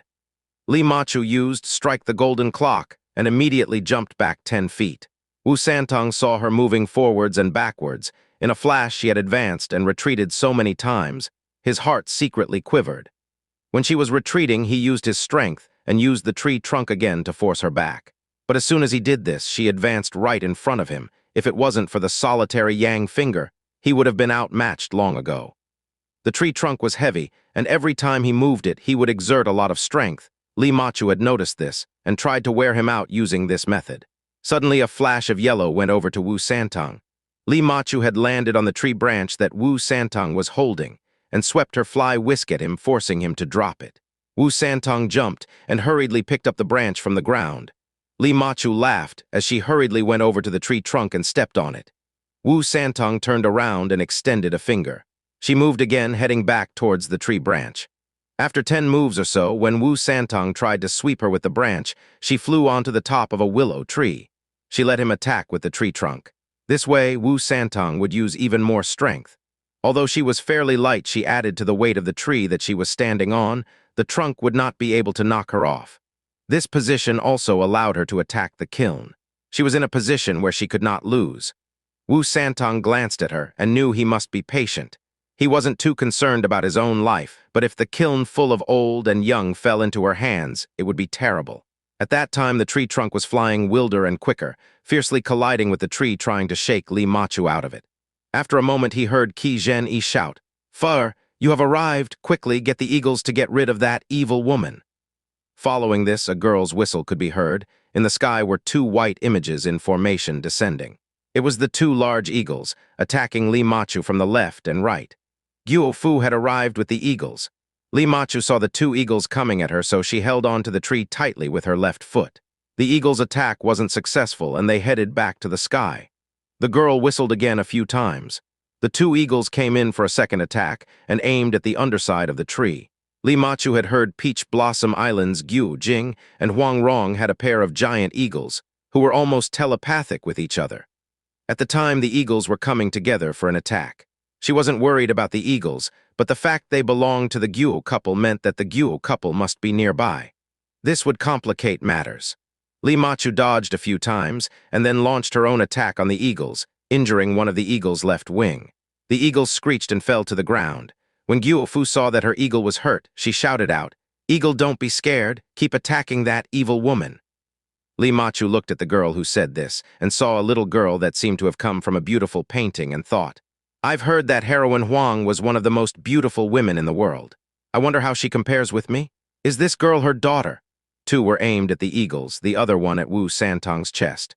The eagles saw the needles coming and quickly flew higher to evade them, but the needles were traveling at such a high speed, and after a second, the male eagle was hit in a claw. Wu Santong was looking up when he saw the incoming needle and leapt out of the way in a rush, but was still hit in his left leg. Wu Santong got up after a roll. He knew he had been hit in his left leg but didn't call out. Left kneeling, he circulated his inner strength to allow him to support himself. His leg was now swollen and numb. He stooped down and used his hands to try to support himself, but he could not and eventually fell down onto the ground motionless. Guo Fu shouted, "Eagles, eagles, come here quickly." But the 2 eagles had flown far away and didn't turn back. Li Machu said, "Little girl, is your name Guo?" Guo Fu saw that the woman standing in front of her was beautiful. She had a friendly disposition and did not look like an evil woman, and replied, "Yes, my name is Guo. What is yours?" Li Machu laughed and said, "Come, I'll take you to play," while slowly walking towards her with the intention to grab her. Qi Zhen-yi, supporting himself with his iron staff, rushed out of the kiln and shouted, "Fur, run quickly." Li Machu laughed and said, "Scared I'm going to eat her up." At that time, a young boy in ragged garments holding a chicken in his left hand and singing a folk song rushed over and saw the people in the kiln and said, "Hey, what are you people doing in my home?" He went over to where Li Machu and Guo Fu were and laughed and said, "Hee hee, old beauty, you're pretty, little beauty, you are cute. Are you two here to find me?" However, this person named Yang hasn't got any beauties for friends. His face carried a smirk and his attitude was sly. Guo Fu sneered and said, "Who wants to look for you?" The boy replied, "If you are not looking for me, why are you at my home?" and pointed to the kiln, indicating it was his home. Who wants to go to that unsightly place?" Madame Wu saw that her husband was on the ground and didn't know whether he was dead or alive. She came rushing out of the kiln to his side and said, "Brother San, are you okay?" Wu Santong gave out a moan and struggled to get up, but in the end he could not stand up. Gu Fu gazed afar but still couldn't see the two eagles and shouted, "Eagles, eagles, come back here." Pages. Li Machu thought, "If I wait for the Guo couple to arrive, it'll be hard for me to escape." She laughed evilly and headed for the kiln. Madame Wu rushed to cut her off and waved her sword, saying, "You can't enter." Li Machu smiled and replied, "This is the little brother's home. How can you be in charge here?" Her left palm was facing the sword's tip and headed straight for it. Wanting to touch the blade, her palm twisted. Her 3 fingers now holding the sword's sides, she flipped the sword tip towards Madame Wu. It was pointing towards Madame Wu's forehead. There was a sound and her forehead had been cut. Li Machu laughed and said, "Sorry for the offense." She placed her fly whisk in her belt and headed into the kiln. She grabbed Lu Wuxia and Cheng Ying in each hand, and without turning her back, she flipped herself over and headed out of the kiln, avoiding Qi Zhen-yi's iron staff. The ragged young boy saw Li Machu had hurt Madame Wu and snatched the 2 girls, so didn't dare to step out of line again.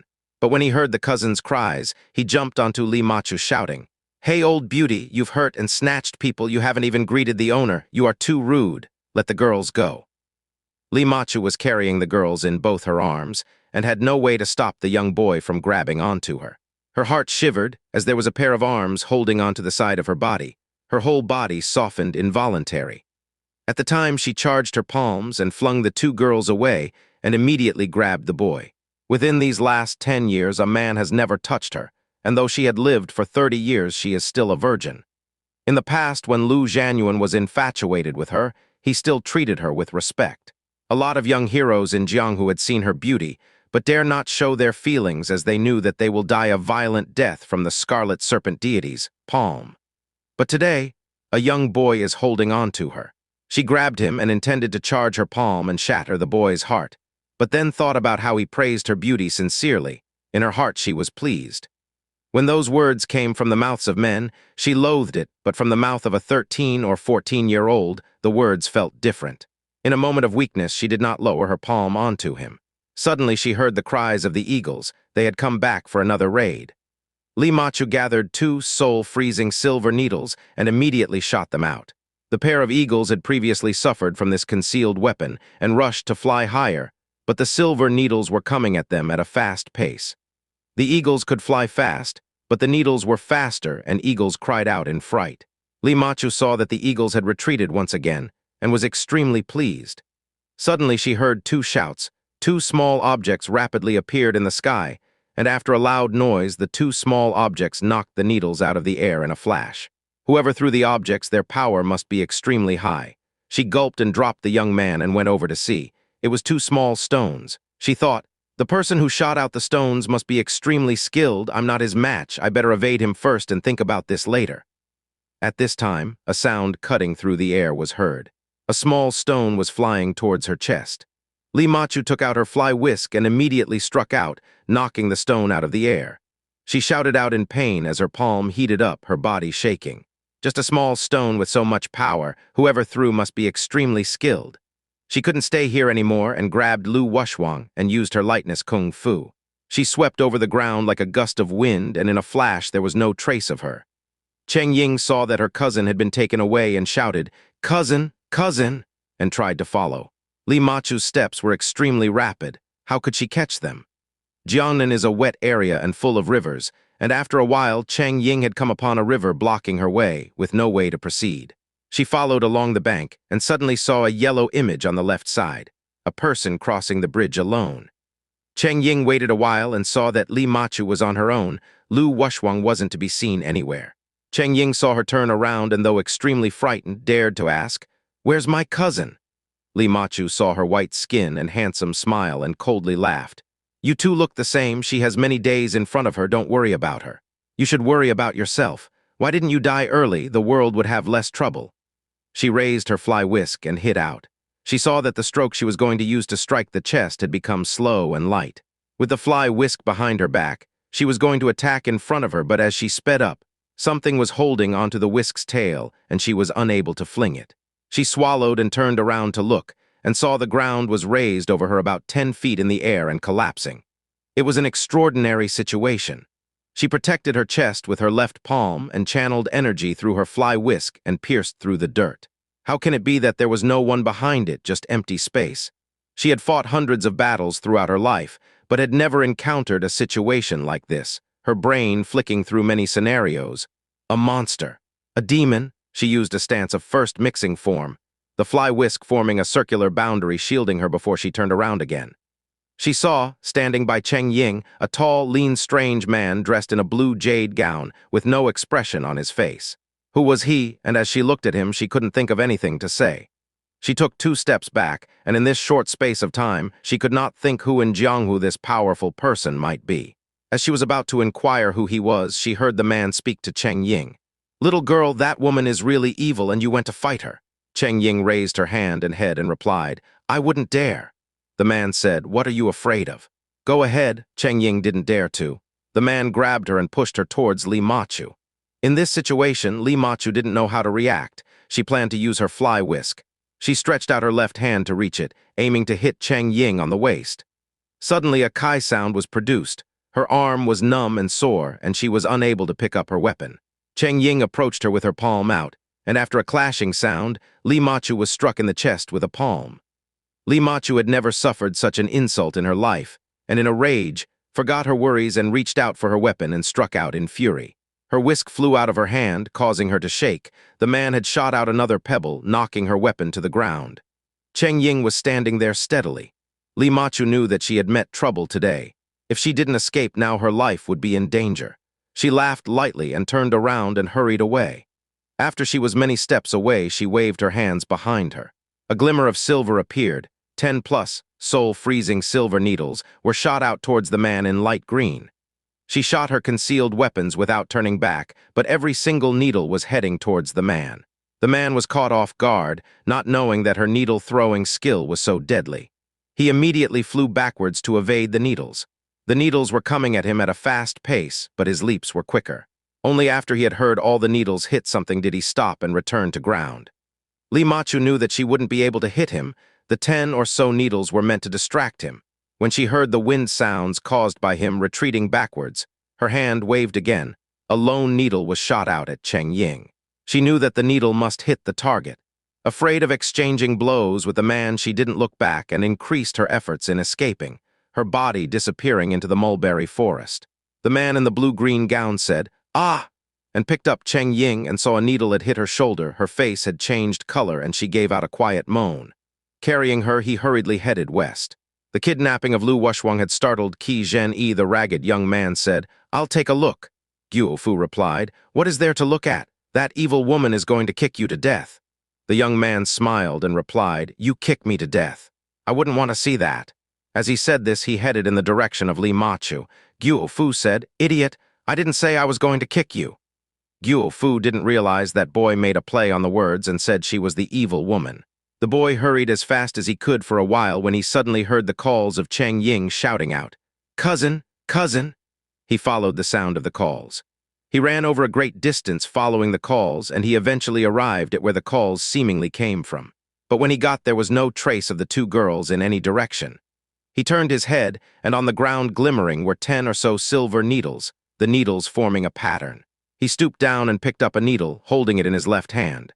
By the needles there was a large centipede with its underside facing up, dead. He thought this was strange, and took a close look and saw a large number of ants were dead, but a few steps away were many ants rushing and moving. He picked up a needle and poked at them a few times, and some of the ants rolled over a few times before facing up. The same happened with a few other insects. The young boy was happy, thinking this would be great to use on mosquitoes and flies, but suddenly felt that his left hand was not responding as normal. A fierce voice from behind said, "The needles have poison on them. You are holding it in your left hand, how can it not be dangerous?" He opened his left palm and abandoned the needle.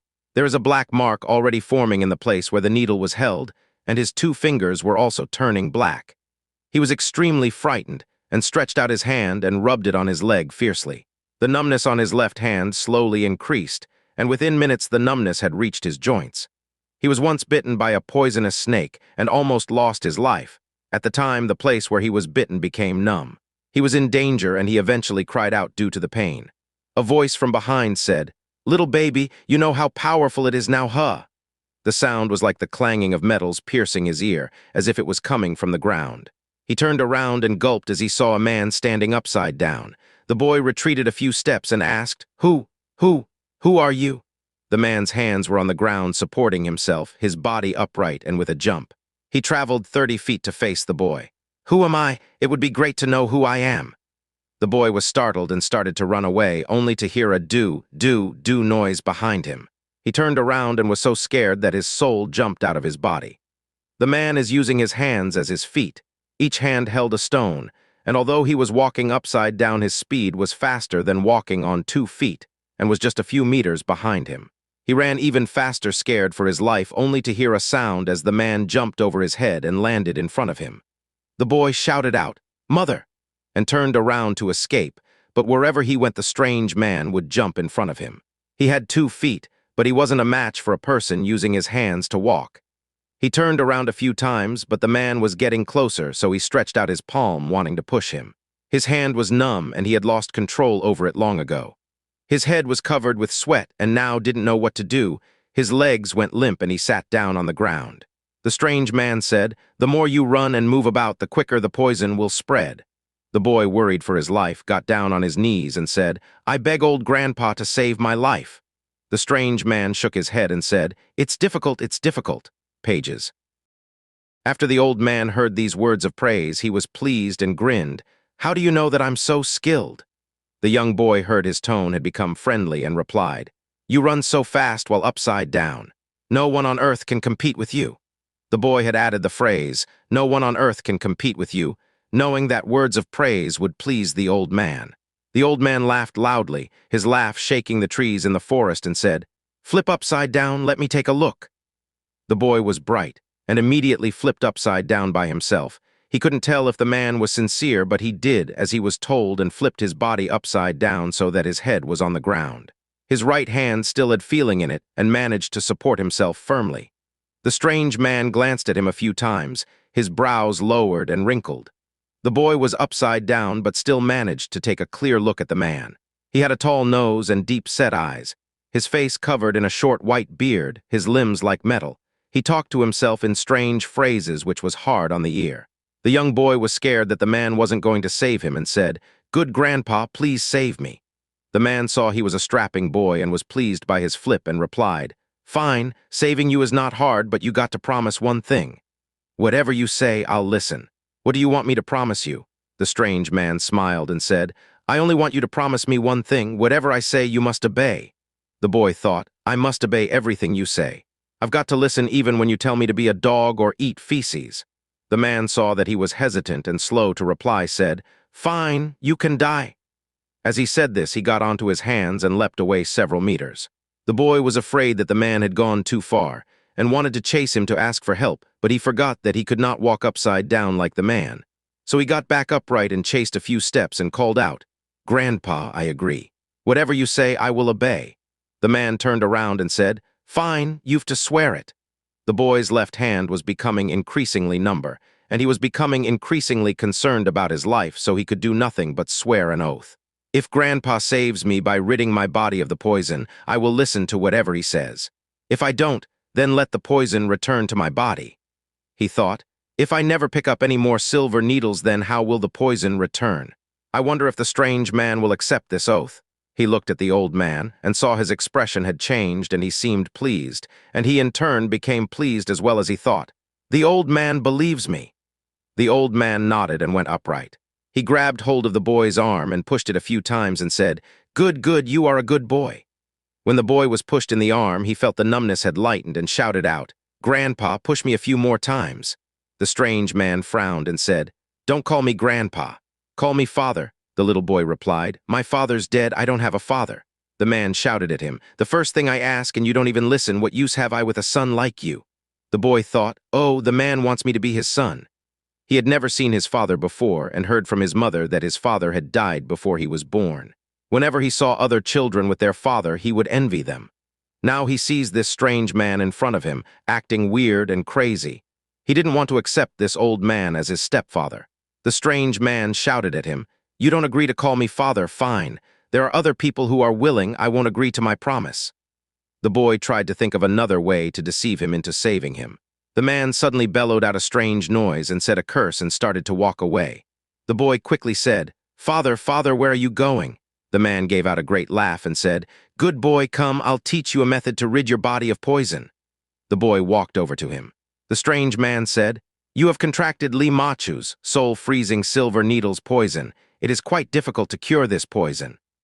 He then passed on the words of circulating air and the method to practice it. The head must be below the legs, so the blood will flow the opposite direction. The poison will eventually flow out from within the body. Since he is a beginner, he can only remove a few drops of poison every day, but within a month, all the poison would be removed from his body. The boy was extremely clever, and he absorbed everything and memorized it. He then followed the method, and indeed, the numbness decreased. After a little while, small drops of black blood seeped from his fingers. The strange man was pleased and said, "Good. You don't have to practice any more today. I'll teach you something new tomorrow. Follow me." The boy was startled and said, "Go where?" The strange man replied, "I am your father. Wherever a father goes, the son of course follows." As he said this, the air was filled with the sound of eagle calls. The two large eagles were approaching. The strange man looked at the eagles and hit his head as he frowned, searching for something in his mind. Suddenly, he seemed to have found what he was looking for. His face changed and shouted out, "I won't see them, I won't see them." As he said this, he took a stride. The stride was extremely large, and by the second stride, he had moved over 10 feet. After a few more strides, he disappeared into the mulberry forest. The boy shouted out, "Father, father," and tried to follow. He eventually wound up at a willow tree, and suddenly he felt a gust of wind behind him, as the eagles flew over from behind him and started to descend. From behind the willow tree out came two people, a male and female. The eagles stopped behind the two. The male had dense brows and large eyes, a broad chest and waist. He was about 30 years of age, and his top lip had the beginnings of a mustache. The woman was about 26 or 27 years of age. She had a beautiful face, her eyes sparkled, and looked at the boy a few times and said to the man, "Who do you think that boy looks like?" The man turned around to the boy and replied, "You say he looks like somebody." As he said these words, he stopped. The two people were Jing and Huang Rong. That day they were at a restaurant searching for news of Huang when they suddenly saw flames far away, and after a while, a person in the street hurriedly said, "The Lu's mansion is on fire." Huang Rong shivered as she remembered that Jiaxing's Lu's mansion belonged to Lu Zhanyuan, a fairly famous person in the Wuxia world, and although they had never met, she had admired the name. In Jianghu, many people had mentioned that Jiangnan has 2 Lu mansions. There are countless Lu mansions in Jiangnan. The 2 that the Wuxia members mentioned were the Lu mansion by the Tai Lake and Jiaxing's Lu mansion. For Lu Zhanyuan to be mentioned in the same breath as Lu Chengfeng, he was surely not an ordinary person. After asking a few questions, it turned out it was Lu Zhanyuan's mansion that was being burned. The two hurried for the site, but once they got there, the fire had died down. The mansion had been burnt down to the ground. A few bodies were found at the scene, but they were burned beyond recognition. Huang Rong said, "Something strange may have occurred." Jing asked, "What?" Huang Rong replied, "Lu Zhanyuan is a fairly famous name in Jianghu. His wife Yunjun is also a heroine of this generation. If the mansion caught fire, how come no one managed to escape? The only explanation is that an enemy of theirs had come to take their revenge." Jing thought this must be the reason and replied, Yes, let us think who the suspect can be. Pages. The two examined the site but found no traces of any evidence. Huang Rong suddenly saw something on one of the remaining walls and shouted, "Look, what's that?" Jing looked up and saw a few blood handprints on the wall. After being burned, the blood prints became more prominent. The wall collapsed and on the lower section were two prints. Jing gathered himself and suddenly spurted out. "The Scarlet Serpent deity," Huang Rong replied. "It must be her." They had long heard of Li Machu, the Scarlet Serpent deity. Her kung fu was high, and no one can compare with her poisonous ways. She was comparable to the one called Western Poison. She was in Jiangnan, and it was a chance to track her down. Jing nodded his head. "People in Wulin have said she is extremely difficult to deal with. If we can find your father, it would be good." Huang Rong laughed and said, "The older they get, the less we have to worry." Jing said, "You're right. The more someone practices martial arts, the less work they have to do." Huang Rong laughed and said, "You are modest, Master Guo. I find the more I practice, the worse I get." The two laughed and joked, but secretly they were on the guard as well. They looked around, and by a pond they saw two soul-freezing silver needles. One of the needles was half submerged in the pond. The pond's 80 or so gold fishes' white bellies were facing up. It was the deed of the poison of the needle. Huang Rong stuck out her tongue and broke off 2 pieces of twig from a tree and used it to fish the needle out, and then placed it in her gown sack. The two searched everywhere, and then saw the 2 eagles and eventually met the boy. Jing thought that the boy looked familiar, but at the time could not think of who he looks like. His nose suddenly picked up a strange scent and sniffed a few more times and felt his brain start to smother. Huang Rong had already noticed this and knew the origin was nearby. She turned around to search for the source and saw the male eagle had a wound on its left claw, and after a closer examination, the source of the scent was indeed from the wound. The two gulped and carefully examined the wound.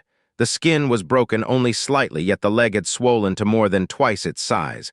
The skin and flesh had started to rot. Jing thought, "What caused this wound? Why is it so severe?" He suddenly saw the boy's hand was black and asked, "You've been poisoned as well." Jing was immersed in thought, but he still managed to whistle a tune. The boy heard his high tune and knew it wasn't easy. This gave him a surprise. Suddenly, a whistling sound came from afar. Flocks of birds in the forest flew in all directions, and the branches of a nearby willow tree were shaking incessantly. As soon as the first song was finished, a second one followed. The sound of the two combined resonated and folded. Herd of horses galloped hurriedly far away. Huang Rong knew that it was her father sending an invitation to Li Machu for a battle. As the third whistle came, she filled her Dan Tian line and followed the whistle with her own. Jing's whistle was loud and spacious, and Huang Rong's was high and soaring. The two's whistles combined together was like a large, fabulous bird and a small bird in a competition to see who can fly higher. As they flew, the higher they got, the little bird not settling for being behind the large bird. When the two were on Peach Blossom Island, they refined and cultivated their internal strength. Their internal energy had reached new levels. Right now, their sound soared and resonated for many miles. When the whistles reached the strange man, he quickened his steps as he hurried to escape. When it reached the blue-green-gowned man who was carrying Cheng Ying, he laughed and said, "You've finally arrived. This old man had better run to avoid getting caught." Li Machu was carrying Lu Wuxia by her side, hurrying in her escape when she suddenly heard the whistles. She halted in her tracks and waved her fly whisk. She turned around and laughed coldly. "Hero Gu's name shakes through Wulin, and I must take a look to see if he lives up to his name." She then heard a clear, crisp whistle follow the last one. The two sounds superimposed on each other produced a sharp yet soft sound. The power of it was increased further. Li Machu's heart shivered. She knew she had met a formidable foe. She thought about how the Guo couple swept Wulin, supporting each other, yet she was alone. Her thoughts became gray, and sighed as she carried Lu Wuxia across her chest and ran away. At that moment, Madame Wu supported her husband, taking her 2 children with her, preparing to leave along with Qi Zhen-yi after the battle with Li Machu. Qi Zhen-yi was afraid that she would come back and harm Guo Fu. He wanted to take her to a safe place and hide for a while. When he heard the calls by the Guo couple, he was glad and relieved. Guo Fu shouted out, "Father, mother," and ran out. One old, one young followed the sounds of the whistles and hurriedly rushed to the Guo couple. Guo Fu threw herself onto Huang Rong and smiled as she said, "Mother, Grandpa fought off an evil woman. His skills were unbelievable." Huang Rong knew she was lying but could only smile. Jing reprimanded her. Young children should always tell the truth. Fu stuck out her tongue as she said, Grandpa's skills are not good. How can he be your master?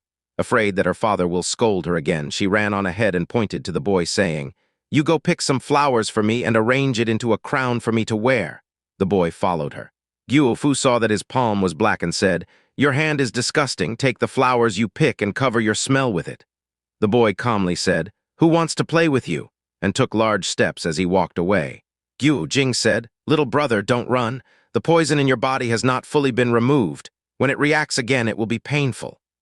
The little boy wished that he would mind his own business, and after being spoken to like that by Fu, he carried on walking ahead, ignoring the man's words. Jing walked in front of him and said, Why have you contracted poison? Let me cure it for you first, it won't be long. The boy replied, I don't recognize you. What had this got to do with you? He increased his speed and wanted to walk past Jing. Jing saw that the boy's face seemed to carry a noble air, his face looking like someone he has met before. His feelings were aroused and asked the boy, What's your surname? The boy gave him a glance and walked around him, still wanting to get away. Jing caught his wrist. The boy couldn't shake himself free and formed a fist with his left hand, punching Jing in the stomach. Jing just smiled and took no notice of the punch. The boy wanted to pull back his fist, but his fist seemed to be held within the man's stomach, unable to move. His face became red and pulled back with all his strength until his arm ached, but he couldn't overcome the pull of the man's stomach. The man smiled and said, If you tell me what your name is, then I'll let you go. The boy replied, My surname is Nai, first name's Layazi, now let me go. Jing was disappointed with the answer and relaxed his abdomen. He didn't realize that the boy had tricked him and called himself, I'm your father. The boy's hand was now free and thought, You've got great ability. Your father can't compare to his good son. Rong saw the boy had a devious expression on his face and still felt that he looked like someone from the past, so tested him again. She smiled and said, Little brother, if you are my husband's father, that means you are mine too. She stretched out her hand and held the boy's neck from behind. The boy felt the hold came from an extremely strong force and tried desperately to pull away. Rong loosened her grip. The boy got a glimpse of the sky before falling over. Fu clapped and laughed. The boy hid his embarrassment and got up and took a few steps back and swore at her. Rong was already standing in front of him. She held his shoulder and looked him in the eye and gently said, Your surname is Yang, first name Gu. Your mother's surname is Mu, isn't that correct? The boy was indeed named Yang Gu, and somehow Rong had called it out. The shock was too much for him. He felt pain in his chest. The poison in his hand had returned. His brain started to get blurry and he fainted. Rong managed to hold on to him. Jing pushed him a few times using his internal energy, but his eyes did not open. His teeth had bitten his tongue, his mouth full of red blood, and he didn't wake up. Jing was happy and worried at the same time and said, He is brother Yang Kang's son. Rong saw that Yang Gu's poison was serious and gently said, Let's first get to an inn, then we'll mix up some medicine for him. Rong had seen that the boy looked extremely like Yang Kang and remembered that she had met Mu Nyansai in an inn. When she held the back of Mu's neck, instead of pushing forward, Mu pushed backward. This was a secret skill of Hong Qigong's. It was part of his circulating air and practicing energy method. If the boy was Mu Nyansai's son, then their kung fu would be the same. Rong was a disciple of Hong Qigong's and knew the arts of her master well, so she tested him, and indeed he was who she thought he was. Jing carried the boy, and along with Yi, Rong, Fu, and the pair of eagles returned to the inn. Rong wrote out an herblet and gave it to the inn's waiter to go to the medicine shop and pick them out. However, the herbs she picked out were all rare. Even in a place like Jiaxing, the shops did not have them. Jing saw that Yang Gu was still unconscious and was extremely worried about him. Rong knew that after Yang Kang had died, her husband had felt responsible, and now he had found his son, he would be ecstatic. But now the boy had contracted a lethal poison, his life in the balance, and said, We will go and gather the herbs ourselves. Pages. Jing knew that if there is a glimmer of hope to cure the poison, she would try to reassure him, but he saw her expression was one of worry. He ordered Fu that she mustn't run around as she pleased, and the couple went off to gather the herbs and grasses. Yang slept quietly without waking until it was night. Yi checked up on him a few times, using his hands to feel him. The poison on his darts could not compare to that of the soul-freezing silver needles, and so could not use the antidote that he had. He was afraid that Guo Fu would slip away, so he made sure she was asleep. Yang Guo was unconscious for a long time when suddenly someone placed a palm on his chest and used their internal strength to wake him up. He slowly woke up and opened his eyes. He saw a flash of black as someone escaped out of the window. His strength slowly returned as he supported himself on a table by the window so he could have a look. He saw a man on the roof overhang of the room, and the man was upside down. It was the strange man who earlier wanted him to call him father. He was moving about and could drop down to the room when he pleased. Yang Guo was surprised and said, "It's you." The strange man replied, "Why aren't you calling me father?" Yang Guo said, "Father," but thought, "You are my son, I'll just turn the roles around and call you father for now." The man was very pleased and said, "Come up here." Yang Guo climbed out of the window and leapt onto the roof. But his body was weak due to the poison. He wasn't at full strength, and his fingers weren't able to grab the roof edge. As he was falling, he called out, "Ah!" The man stretched out his hand and grabbed the boy's back and gently placed him on the rooftop. He turned upright and was about to say something when he heard someone from a room to the west blow out a candle. He felt that someone had discovered him, and so he carried Yang Guo and hurriedly escaped. Qi Zhen-yi had leapt on the roof, but there wasn't a trace of anyone. The strange man said, "You are a clever boy and can use it straight away just after one lesson. You are even better than my real son." "AI? Son? Ah," he thought about his deceased son. His eyes became watery as he stroked Yang Guo's head and let out a sigh. Yang Guo had never had a father in his life, and his mother passed away due to illness when he was 11 years old. Before she died, she told him that his father died in Jiaxing's Iron Spear Monastery and instructed him to cremate her and bury her outside the monastery. After he had taken care of his mother's burial, he wandered around Jiaxing and lived in the old kiln in poverty. Mu Niansai had taught Yang Guo some of her family's kung fu, but her skills weren't great, and Yang Guo at the time was young and so couldn't learn much. Within these few years, Yang Guo had made trouble and enemies, and although he had never met the strange man before, the man had treated him well and the feelings were real. He was touched and leapt up and grabbed the man around his neck and called out, "Father, father!"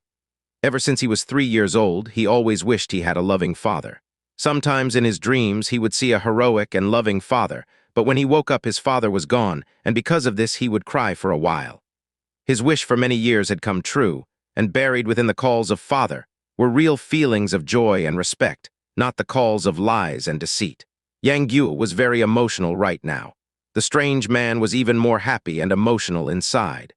When they first met, Yang Guo was forced to call him father to save his life, and didn't want him as a father. Now both of them had the same feelings. They were like a real father and son. But he felt that the man had something on his mind. His feelings were so strong that he was willing to die for him if need be. The strange man was laughing and crying at the same time and said, good son, obedient son. Call me father again." Yang Guo called him twice and then leaned on his body. The man smiled and said, "Good son, come here, I will teach you all the martial arts I know." As he said this, he dropped down and made 3 strange noises and then pushed his hands out. The sound of an explosion was produced. The earth in front of him rose up like a violent gray mud flow, and then the dirt scattered. Yang Guo looked on with his mouth open, his tongue out, shocked, and asked, "What is that skill called? Can I learn it?"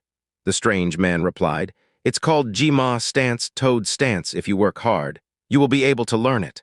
Yang Guo said, "If I learn it, then no one can bully me again?" The man's eyebrows raised and said, "If anyone bullies my son, then I'll rip their skin and tear their muscles." The strange man was the Western poison, Ouyang Feng. Ever since Huang Rong had made him go mad at the second Mount Hua tournament, he has traveled for these last 10 years to the edge of the world and always asked one question, "Who am I?" Whenever he is near a lush land, he would always linger on trying to find the answer to his question.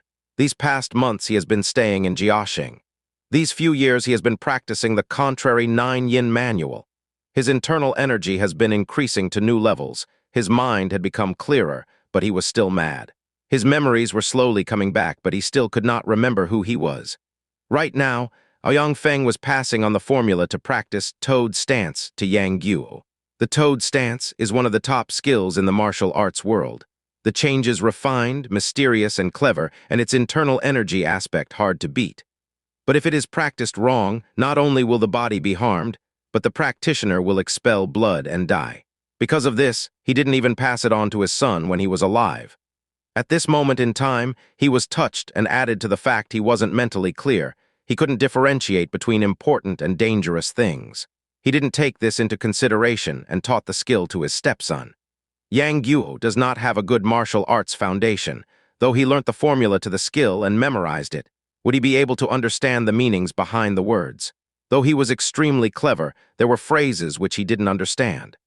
Ouyang Feng had taught him for half a day now, and when he listened to Yang Guo's explanation and it wasn't making sense, he had another mental attack and wanted to hit him.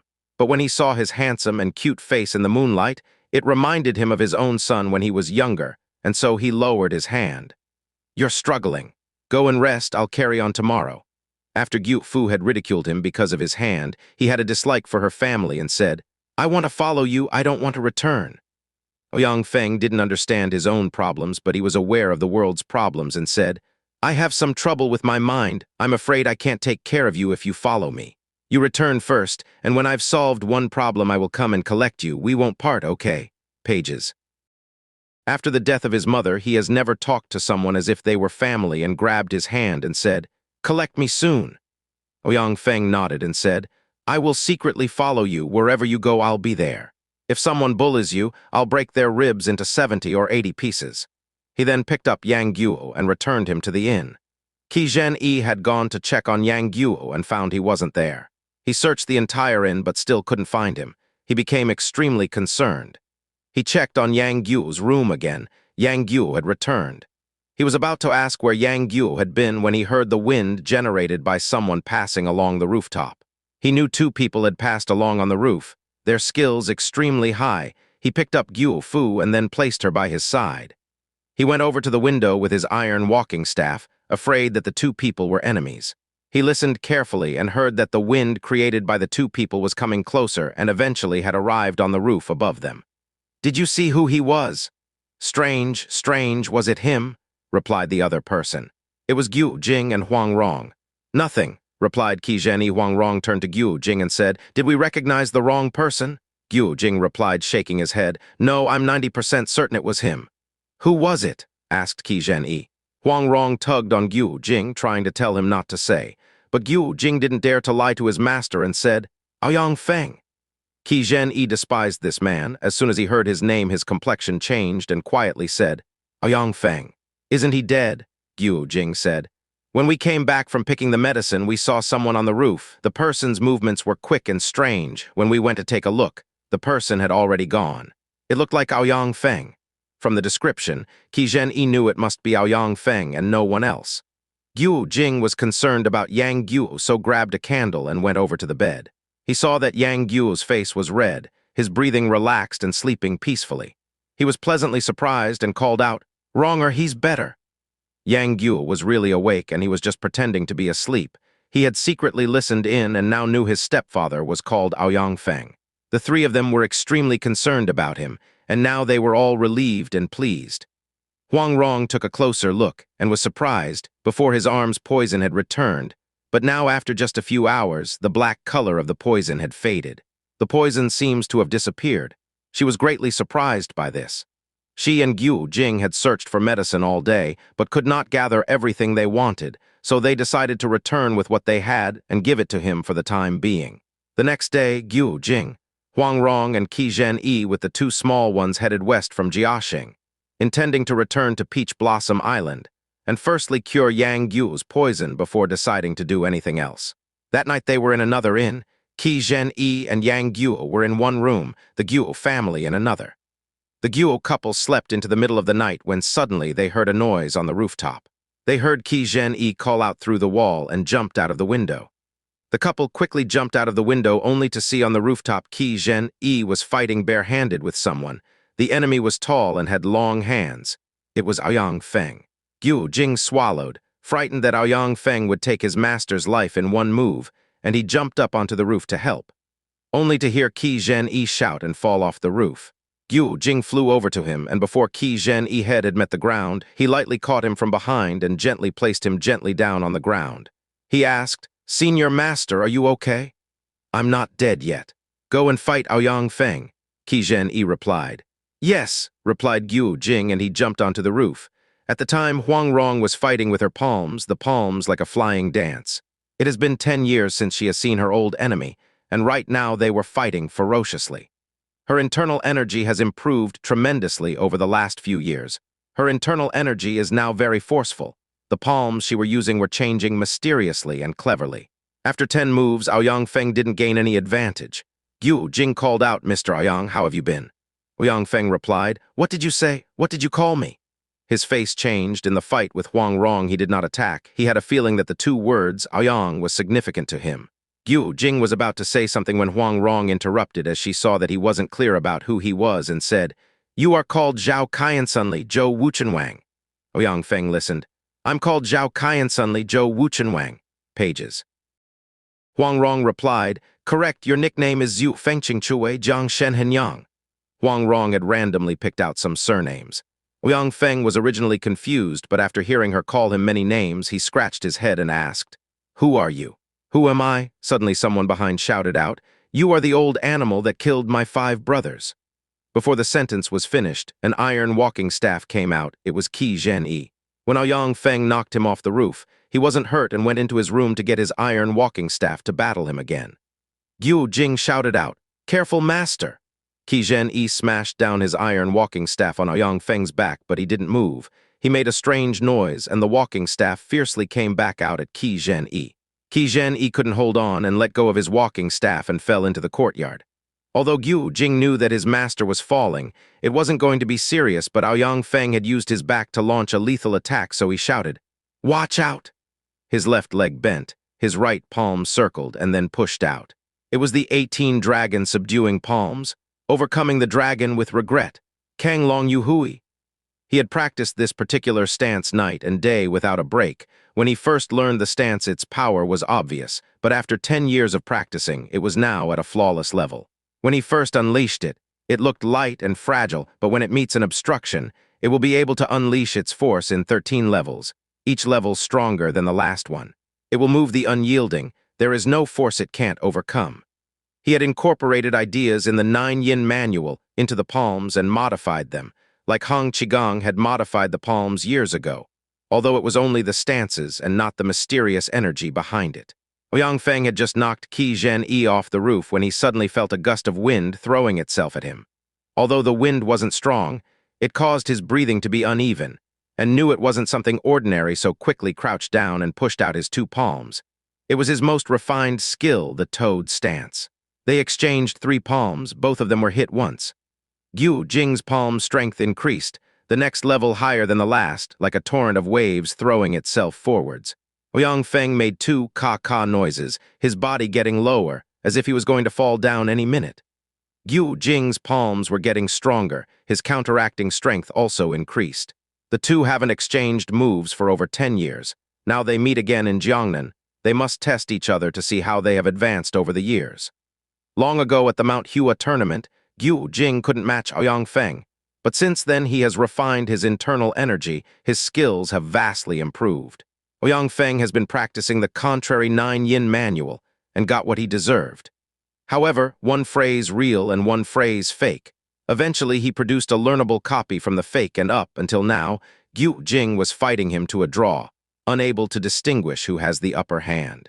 Huang Rong wanted her husband to win by himself, so stood to one side and didn't interfere. The roofs in south were very different to the roofs in the north. The roofs in the north had to support the amassed snow in winter. The roofs were solid. In the south, it was wet weather that had to be addressed. The roofs were covered in tiles, with removing rain in mind. Jing and Aoyang Feng were matching internal energy through their palms and braced their legs, and after a moment the sound of something creaking was heard below their feet. With one sound followed by another, the beams of the roof snapped. A hole was made in the roof as the 2 of them fell in. Huang Rong gulped and jumped down the hole and followed them, only to see the 2 still competing, their feet supported by some more beams, but they were above one of the inn's guests. The guest was sleeping. How would he know the roof was falling in? At that moment, his legs broke and he was screaming out in pain. Jing didn't want to hurt any innocent bystanders, and so didn't use his legs for support, but Aoyang Feng didn't care if anyone dies because of them. The 2 of them were equally matched, but because Jing didn't use the beams as support, His palms had no foundation to rely on. He was on his way to losing. He used one hand to push against Aoyang Feng's two palms. He channeled all his strength in his right hand. His left hand was empty. There was no strength for it to use. Huang Rong saw her husband was being pushed backwards. Although it was only half an inch or so, he was losing. She shouted, "Hey, Zhang Sanlasi Hu Tuangba, watch out!" and aimed a light palm on Aoyang Feng's shoulder. Though this palm was light, it was from the descending brave divine sword palm. Luo Ying Shen Jian Zhang. Skill. When it lands, the internal energy will spread through the internal organs.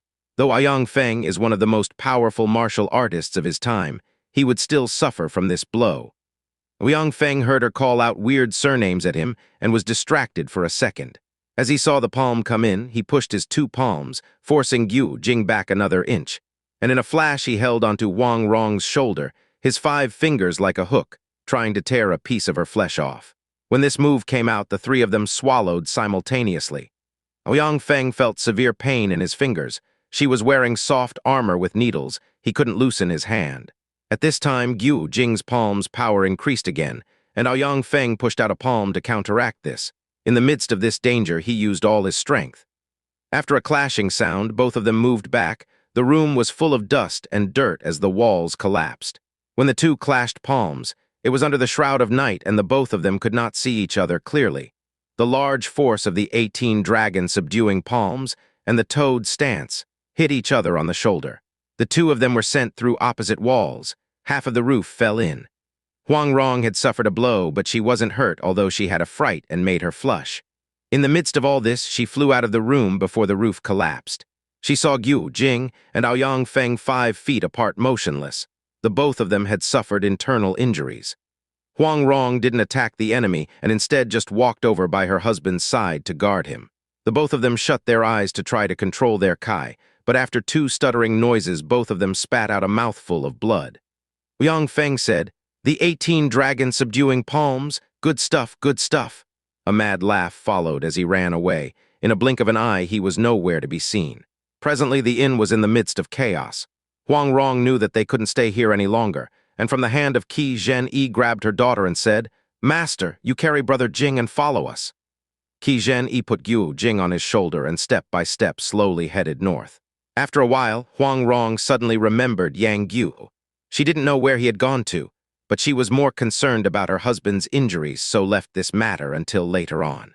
Jing understood, but because of the injury caused by Aoyang Feng, he couldn't speak.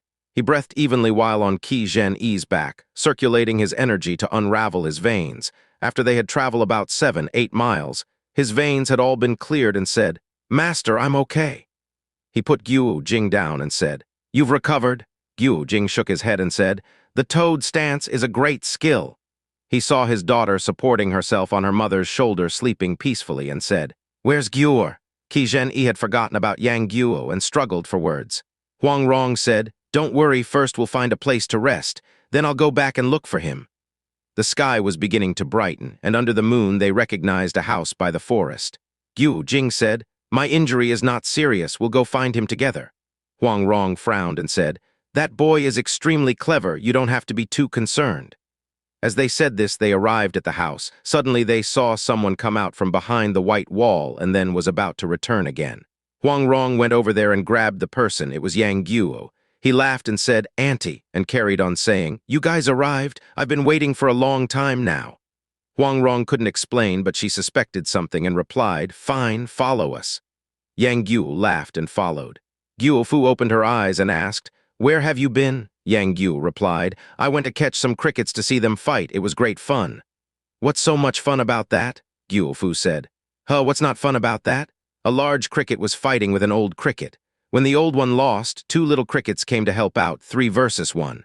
The large cricket jumped around, kicked out a foot there, and bit one over there. It was extremely powerful. When he reached this point, he didn't add anything else. Guo Fu had listened carefully and asked, "Then what happened?" Yang Guo said, "You said it's not fun, so why are you interested?"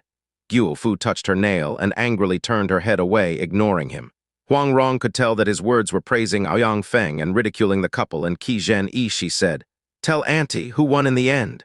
Yang Guo laughed and said, "Just when things were getting interesting, you came along, the cricket jumped away." Huang Rong thought, "Like father, like son." but kept her suspicions of him to herself. After a while, they arrived at a village. Huang Rong went to a large residence to look for the owner. The owner was very hospitable. When they heard someone was hurt, they quickly prepared 2 rooms for the guests. Jing ate 3 bowls of rice, and then sat on the couch, closed his eyes, and meditated. Huang Rong saw that her husband was resting and managed to relax, sitting next to her husband guarding him. She thought about Yang Gu and all the situations they have been in, and felt although he was young, there are a lot of strange things that couldn't be explained. And when he was asked for detailed explanations, half of it was a lie. She made a mental note to herself to pay extra attention to Yang Gu and be wary of him. She'd had a tiresome day, and after a meal she went to bed. Pages. Yang Gu and Qi Zhen-yi were sharing the same room, and in the middle of the night he quietly got up.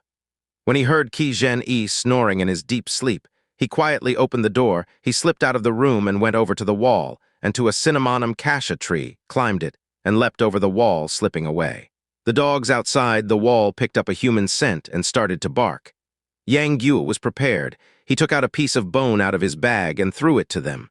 The dogs bit onto the bone and stopped their barking. Yang Gu checked his bearings and headed southwest, and in 7-8 li he had reached the Iron Spear Monastery.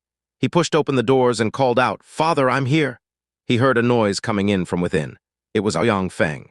Yang Gu was happy. He went inside and felt out a table and found candle. He lit it and saw Ouyang Feng reclining on top of some statues, his body unwell and his breathing weak. He and Jing have suffered similar injuries, but because Jing has amassed an abundant amount of rich internal energy over the years, he is able to recover very rapidly. Ouyang Feng is closer to old age. His energy isn't as good. What had happened on the previous night was that Ouyang Feng had come again for Yang Gu, but Qi Zhen-yi was awake in the room, so they started to fight. Afterwards, when Huang Rong and Jing came and joined in the battle, Yang Gu was watching. Eventually, both Ouyang Feng and Jing had suffered injuries, and so Ouyang Feng escaped. In the chaos, everyone forgot about Yang Gu, and he sneaked away after Ouyang Feng. At first, Ouyang Feng was moving at a fast pace. Yang Gu could not catch up, but Ouyang Feng's injury was agitated, moving was hard. Yang Gu eventually caught up and took him aside to rest. Yang Gu knew that if he didn't return Huang Rong, and Qi Zhen-yi would come and look for him, and feared his stepfather's life would be in danger. So he arranged with Ouyang Feng to meet in the Iron Spear Monastery.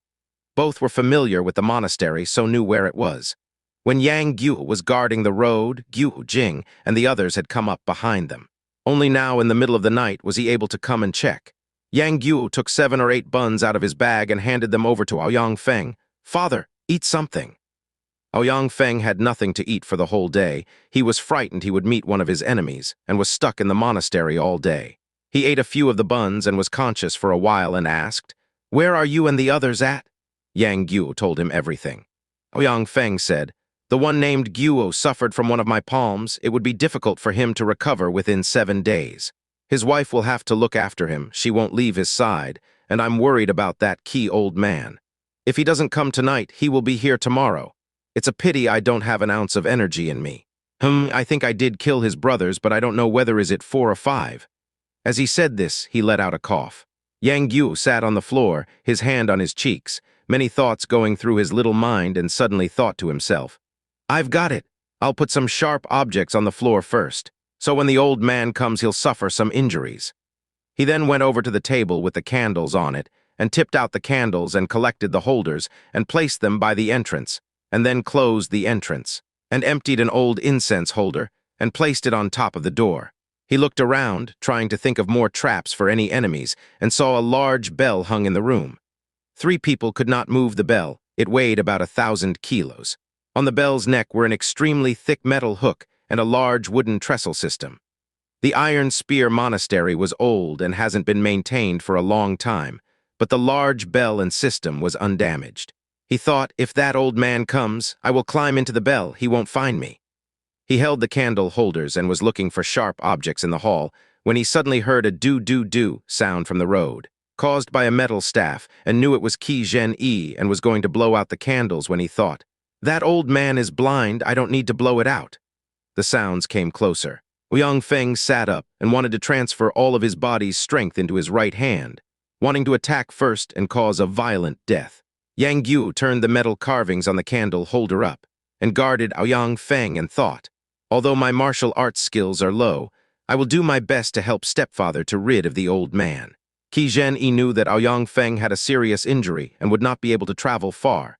The Iron Spear Monastery was close by and an old hangout of his. He won't stay at an inn or at a family's shelter. He would hide in the monastery. He thought about his 5 brothers dying at his hands, and today he has a chance to get revenge. Would he be able to say no? In the midst of the night, he woke up and called out, "Gyur, Gyur!" And when he heard no reply, he thought he was sound asleep. He didn't check and hurriedly went out. The 2 dogs outside the house were busy gnawing on the bone that Yang Gu threw at them and didn't bark when they saw him. He slowly made his way to the monastery and listened carefully. Indeed, there was the sound of breathing within the monastery. He shouted out, "Old animal, old man Qi is here. If you've got balls, come out now." As he said this, he slammed his walking staff onto the ground. Huang Feng was afraid that he will lose the Kai in his Dan Tian and didn't move. Qi Zhen called out a few times and stabbed his walking staff outside the monastery doors. He entered only to hear a clattering noise from above as the incense holder fell. His left foot stepped onto the candle holder's metal protrusions and pierced his boots. Qi Zhen didn't understand and waved his metal walking stick about, when suddenly there was an extremely loud noise deafening him. He knocked away the incense holder, and it rolled onto the floor. Luckily, the metal protrusions didn't pierce his foot. By his side were some more of those candle holders. One of them was piercing his shoulder. He pulled it out with his left hand and blood poured. He didn't dare to be careless anymore and listened for Aoyang Feng's breathing. His foot sliding across the ground, getting closer step by step, until he was 3 meters away. He held out his iron walking staff and said, "Old animal, what have you got to say today?" Aoyang Feng had already transferred all his energy into his right hand. When the opposition raises his weapon, he would send out a palm and take Qi Zhen with him. Qi Zhen knew that his enemy had suffered a serious injury, but didn't know how serious. He held his ground waiting for the opponent to move first. Then he would know how much strength he has. The 2 of them stood there silently, motionless. Qi Zhen could hear his breathing was heavy, his mind suddenly filled with the voices of his stepbrothers Zhu Kong, Han Baoju, Nan Zai Ren, and others.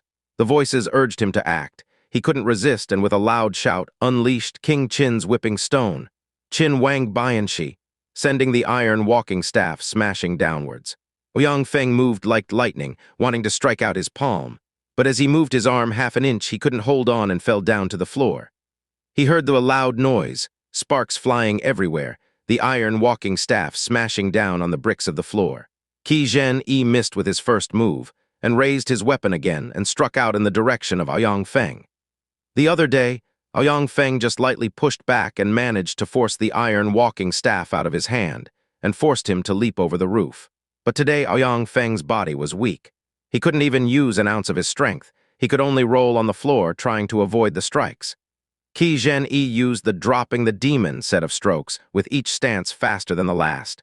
Aoyang Feng was struggling to avoid the strokes, and eventually was hit by the concealed medicine poke, Chu Fu Yao Cha, on the left shoulder.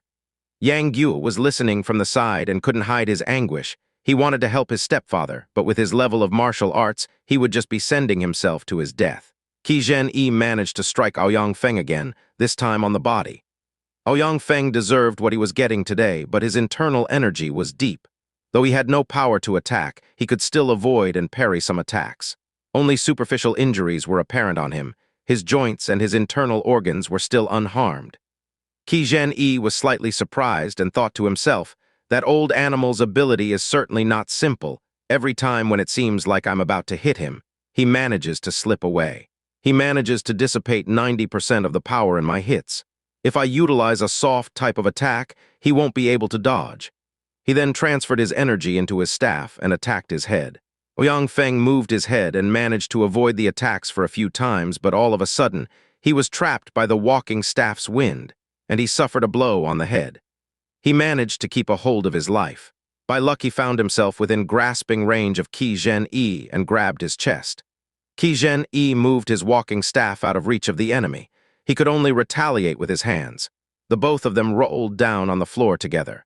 Aoyang Feng didn't dare release his hands and held on tighter. His left hand reached for his waist. He felt something solid and reached out to grab it. It was a knife.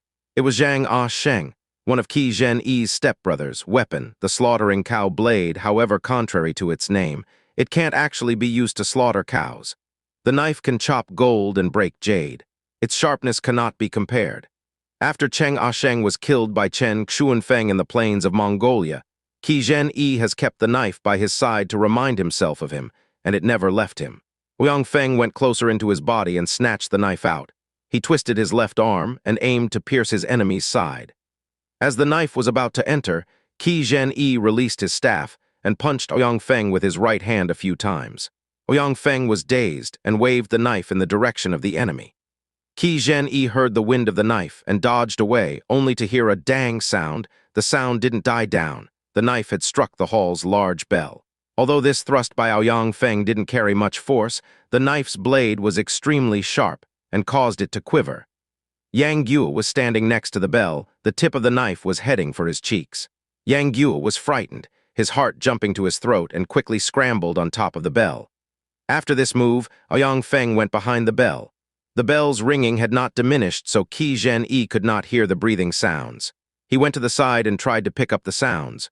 The moonlight shone on the hall in the monastery. His hair was a mess, and he was leaning on the staff listening, his appearance frightening. Yang Guo saw what had happened and reached out for the knife, and then thrust it at the bell, causing a loud dang sound, covering their breathing. Qi Zhen-Yi heard where the sound came from and headed in that direction. Huang Feng was still behind the bell. Qi Zhen-Yi stuck out his walking staff. Huang Feng evaded it. The staff struck the bell and caused another loud, deafening noise. Yang Guo felt his eardrums starting to hurt. Qi Zhen-Yi understood and didn't aim for the bell. The ringing sound had not disappeared when another noise came from behind, getting clearer. Huang Feng was concerned. Although Jing is hurt, if the ringing continues, Rong would eventually come and help. While the sound of the bell was deafening, he would take the chance to lightly step away and escape from the back of the hall. But Qi Zhen-Yi had very sensitive hearing, even with the loud ringing noise. He could still distinguish between light sounds and heard the steps of Huang Feng. He knocked the bell with his staff to lure out Huang Feng. When he is out in the open, he would attack his upper body with his walking staff. Although Huang Feng's strength is weak at the moment, he has experienced a lifetime of storms and squalls, troubles and battles. How would he not know the tactics and tricks used in battle? When he saw Qi Zhen-Yi's right shoulder was raised, he knew what was going on. Before the iron walking staff was raised, he moved back behind the bell. After he had suffered the serious injury, Huang Feng had already found it hard to move. Though he has developed a profound level of internal energy in the last 10 years, in this life-threatening situation he was unable to call upon it. Qi Zhen-Yi called out, "Even if I don't kill you, you are going to die," and went over to the bell. Yang Guo saw the two circling around the bell. If this is kept up, his stepfather will definitely weaken. He suddenly thought of something and climbed up on top of the bell and waved his hands about, trying to signal with his hands. Huang Feng was preoccupied with his enemy and didn't see this. Only after 2 more circles did he see Yang Guo, his hands pointing to the floor and telling him to move away. He didn't understand what he meant, but if he wanted him to move away, he must have a plan, so he hurried move out the way. Qi Zhen-Yi didn't move. He first needed to hear which direction his enemy moved in. Yang Guo took off his shoes and threw them to the back of the hall, making 2 thud sounds. Qi Zhen-Yi was baffled. He had heard Huang Feng was moving towards the doors, so how come there was a noise at the back of the hall? When Qi Zhen-Yi was distracted, Yang Guo grasped the slaughter cow knife, and with all his strength chopped at the wooden beam holding the large bell up. The beam was thick, Yang Guo was weak, the precious blade sharp. Could he chop the beam in half? However, the metal bell was extremely heavy, and after a few chops by the blade, the beam could not support the bell any longer. A creaking sound followed and the beam snapped. The large bell generated a wind as it fell, heading straight down on the Qi Zhen-Yi's head. Qi Zhen-Yi had already heard the wind generated above him, thinking it was strange. The large bell fell down. He couldn't escape, but the bell landed straight down on the iron walking staff. The staff held up the bell. As the bell was hindered, he took this chance and slipped out of the way. He then heard a metallic snapping noise, and the metal walking staff snapped in half. The bell tipped over and rolled along the ground, hitting Qi Zhen-Yi in the shoulder and flinging him out of the hall. He rolled around a few times and eventually landed on his nose, causing a nosebleed. His forehead also had a cut. Qi Zhen-Yi was blind and couldn't see anything and didn't know what caused this. He was afraid that there was some strange being in the hall and got up and escaped. Ouyang Feng was by the side watching this, his heart able to relax, and said, "What a pity, what a pity. Good son, very clever." Yang Guo climbed down, pleased with himself, and said, "That old man won't dare to come back." Ouyang Feng shook his head, saying, "He has a profound hatred for me. After a while he will come back." Yang Guo said, "We must go quickly." Ouyang Feng shook his head again and said, "My injury is very serious. I won't be able to get far." He had escaped temporarily, but now he felt his bones were coming loose. He couldn't even move one step. "What should we do?" Ouyang Feng thought for a while and said, "There is a way. Break another bell's beam and put me underneath it." "How would you get out?" asked Yang Guo. "I'll be meditating under the bell for 7 days. After my strength has returned, I will be able to escape. If the old man returns within these 7 days, he doesn't have the ability to lift the bell up. If Huang Rong doesn't come, I doubt if there is anyone that can break through. If Huang Rong does come, then the plan may fail." Pages. Yang Guo thought carefully and knew apart from this plan, nothing else will work. So he asked carefully again, will he be able to escape from the bell without anyone's help, and then said, "You won't have anything to eat within these 7 days, right?" Ouyang Feng said, "Go and find a basin and fill it with clean water and place it beside me. There are still a few buns left. This will last for 7 days if I eat them slowly." Yang Guo went to the kitchen and found a large basin and then filled it with clean water. He then placed it underneath another hung bell and supported his stepfather directly underneath it and sat him down. Ouyang Feng said, "Son, follow the one called Guo. I will come and find you later on." Yang Guo agreed and climbed up to the bell and broke the beam, sending the bell down, covering Ouyang Feng. Yang Guo shouted out, "Father." When he didn't hear a reply, he knew that he couldn't hear from within. As he was about to leave, he couldn't let go and went back to find another basin and filled it with water and placed it next to the bell.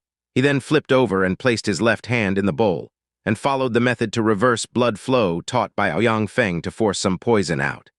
As he had just begun practicing this skill, he could only force out 10 or so drops of blood before his head was full of sweat. Afterwards, he ripped off some of the cloth from the statues and then wrapped it around a rod, dipped it into the blood and water mixture, and covered the bell with it.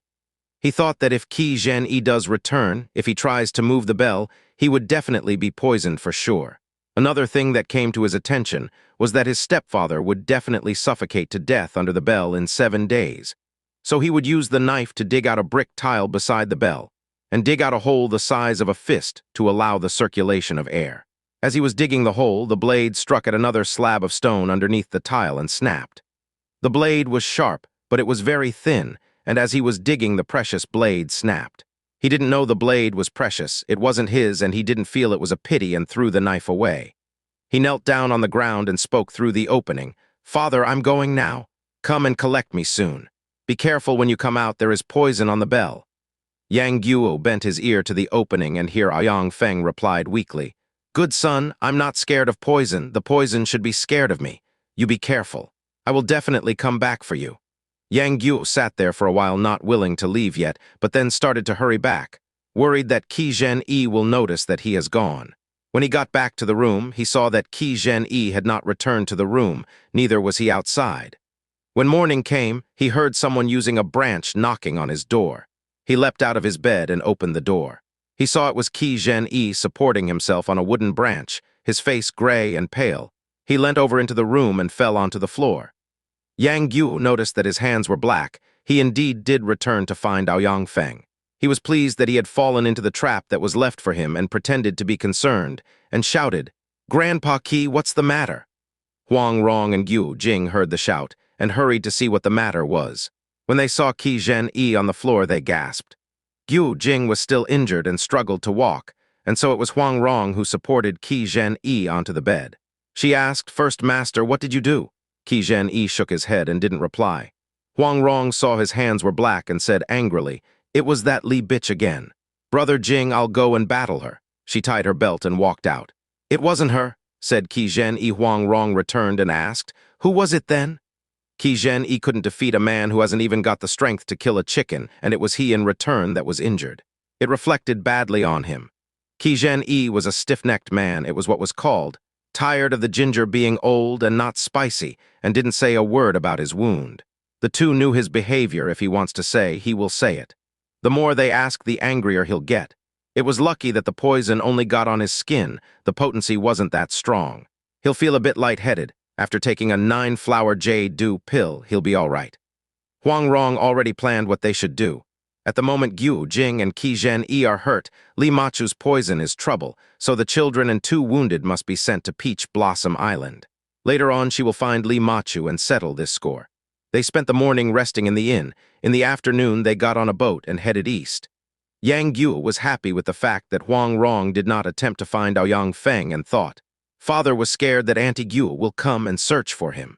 Auntie Gu is such a beautiful lady. Could it be that she is more powerful than Qi Zhen-yi?" The boat had traveled for half a day, the sky now getting dark. The boat anchored by the shore, the owners of the boat preparing the rice for supper. Gu Fu saw that Yang Gu had ignored her when she wanted to talk and argue with him. She sat by the window and looked out. Under the shade of willow trees were 2 boys sobbing. It looked like the 2 Wu brothers. Gu Fu shouted out, "Hey, what are you doing there?" Wu Ziyuan replied, "We are crying, can't you see?" Gu Fu said, "What's the matter? Did your mother beat you?" Huang Rong gasped when she heard this and leapt onto the shore. She saw the boys sobbing over their mother. Madame Wu's face was completely black. She had died a long time ago. Huang Rong asked for news of Wu Santung, and Wu Dunru replied, "We don't know where he went." Wu Ziyuan said, "Mother sucked the poison out of father. A lot of black blood came out. Father got better while mother died. When father saw that mother had died, he went mad again. We called after him, but he ignored us and went away." They cried as they said this. Huang Rong thought, "Madame Wu sacrificed herself for her husband. She is a great woman." She asked, "Are you hungry?" The boys nodded their heads. Huang Rong sighed and ordered the boat keeper to take the boys on board and feed them. When they reached a town, she bought a wooden coffin for Madame Wu and prepared her body for it. She bought a piece of land and buried her at dawn.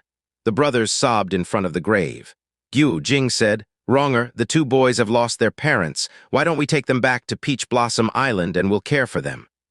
Huang Rong agreed and took the boys under her wing. They traveled on the boat until they reached the sea, and then hired a large boat and headed east towards Peach Blossom Island. Seeking a master in Mount Jiangnan, Jing meditated on the boat, and after a few days his energy has recovered by more than half. Huang Rong and Jing raised the topic of Aoyang Feng, saying they hadn't seen him in 10 years. Not only does it seem he hasn't aged much, but his kung fu has improved. That palm he struck in Jing's chest was lethal. It will take at least 10 days to half a month to fully recover. The 2 moved on to Hang Qigang. They didn't know where he was and missed him very much. Huang Rong lived on the Peach Blossom Island, but she held the position of the beggar clan leader, so all the clan's affairs had to be cleared through her. One of the reasons she returned to Jiangnan was to meet with Elder Zhu and discuss what was happening with the clan, and to search for news of Hang Qigang. But Jing had suffered an injury, so they had to return to the island first. Then they talked about Yang Guo, and Huang Rong called him into the boat and told him to explain everything. Yang Guo told them that his mother had died due to an illness, and how he had wandered around in Jiaxing afterwards. The Guo couple reminisced about their friendship with Mu Niansai and couldn't help but feel depressed. After Yang Guo had returned to the deck, Jing said, "I've always had one wish, and you know this. Today, heaven has given me this chance to see Guo. My wish can be completed." Years ago, Jing's father Zaya Ocean and Yang Guo's grandfather Yang Taixin became brothers, and both their wives were pregnant. The 2 agreed that if their wives gave births to boys, they will become brothers. If they were girls, they would be sisters. If it was 1 girl and 1 boy, then it would be arranged for them be married. Eventually, they had 2 boys. Jing and Yang Guo's father Yang Kang became brothers. However, Yang Kang recognized an enemy as his father. His deeds were unchivalrous, and eventually he died tragically near Jiaxing's Iron Spear Temple. Jing still felt responsible for this. When he mentioned this, Huang Rong understood his intentions and said, "I won't agree." Jing asked with light surprise, "Agree what?" Huang Rong said, "Fire won't be married to that boy." Jing said, "His father didn't do any good, but our family's friendship is a long one. Yang Guo has a handsome face, he's extremely clever, and under our teaching he will achieve great things in the future." Huang Rong said, "I'm afraid that he is too clever for his own good." Jing replied, "Weren't you clever? What is wrong with that?" Huang Rong laughed and said, "I eventually fell for a dumb boy." Jing chuckled and said, "When fire grows up, she may not find a dumb boy to love. Anyway, another boy as dumb as me, I doubt there'll be another one." Huang Rong put on a shy face and said, "Are they rare?" The two joked around for a few more words before Jing turned serious and said, "My father only had one wish. Uncle Yang Tai Zin also relied on me before he died. I didn't do my best with brother Yang and sister Mu. If I don't treat Gyur as my own, how can I face father and Uncle Yang?" He sighed and looked disappointed. Huang Rong gently said, "The two of them are young, there is no need to rush. If in the future Gyur doesn't develop any bad points, then you can do what you like." Jing got up and clapped his hands, his spirits raised, and said, "Thank you for your permission. I can't say how thankful I am." Huang Rong replied, "I didn't agree to anything. All I said was watch what becomes of Gyur in the future." Jing stood up and his waist straightened. He knew what Huang Rong meant and said, "Brother Yang Kang was raised in the palace of the Jin and learned his ways from them. Gyur will be on our island and he won't turn bad. It was I who named him all those years ago. His name is Yang Guo to correct past mistakes. If he does do wrong, he will be able to change and right it. You can relax." Huang Rong laughed and said, "How can a name decide things? You are called Guo, Jing. Are you peaceful and quiet? Ever since you were young, you would jump around like a big monkey." Jing thought about what she said and wasn't able to respond. Huang Rong smiled and changed the subject and didn't mention the affair again. The boat was quiet as they reached the island. Fu was ecstatic that she had gained two little friends who were about the same age as her. Yang Guo had taken Huang Rong's antidote, and now his poison had dissipated completely. He and Fu had their arguments when they first met, but they were still kids. After a few days, they had forgotten about it. However, in a few days, the four would argue again in game of catching crickets. One day, Yang Guo came out of the house, looking for crickets again. He was relaxing, enjoying the scenery and whistling to himself when he suddenly heard laughing and joking behind the hills. He rushed to have a look and saw Fu and the Wu brothers lifting rocks and pushing aside grass. They were looking for crickets. Wu Dunru was holding a bamboo tube. Fu was holding a basin. Wu Ziyuan moved a rock and gave a laugh. A large cricket jumped out.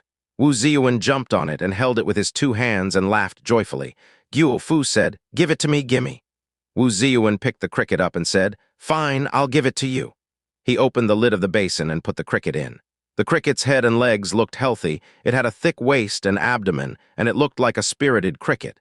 Yang Guo was unconvinced and took out a few bamboo tubes containing crickets. He picked out his liveliest one to fight. After a few rounds, the large cricket bit the waist of Yang Guo's cricket, causing it to slip out of the basin, fluttering its wings, looking weird. Fu laughed. "I won." Yang Guo said, "Wait, I've got more." He took out 3, but they lost 2, the third one bitten in half by the large cricket. Yang Guo's face turned and said, "I'm not playing," and turned around and walked away. Suddenly he heard 3 jai noises behind him in the grass. It was the call of a cricket, but it sounded different than normal. Wu Dunru said, "Another one." He parted the grass and suddenly jumped back, gasping, "Snake, snake." Yang Guo turned around and saw a striped poisonous snake flicking its tongue out of the grass. Yang Guo picked up a stone and aimed it at the snake. It struck it on the head, the snake twisted and turned a few times and died. He saw beside the dead snake was a black cricket, its appearance strange, spreading out its wings to call out. Fu laughed and said, "Brother Yang, catch the black one." Yang Guo heard that there was a ridiculing tone behind her words. Yang Guo's proud character rose and said, "Fine." He then went and caught it. Fu chuckled and said, "That thing, what do you want it for? You want a battle with my invincible general." Yang Guo said, "If you want a battle, fine, this little one won't let others bully it." He placed the black cricket into Fu's basin. What was strange was that when the large cricket saw the small black one, it looked startled and seemed to shrink away from it. Fu and the Wu brothers shouted and called out to encourage it.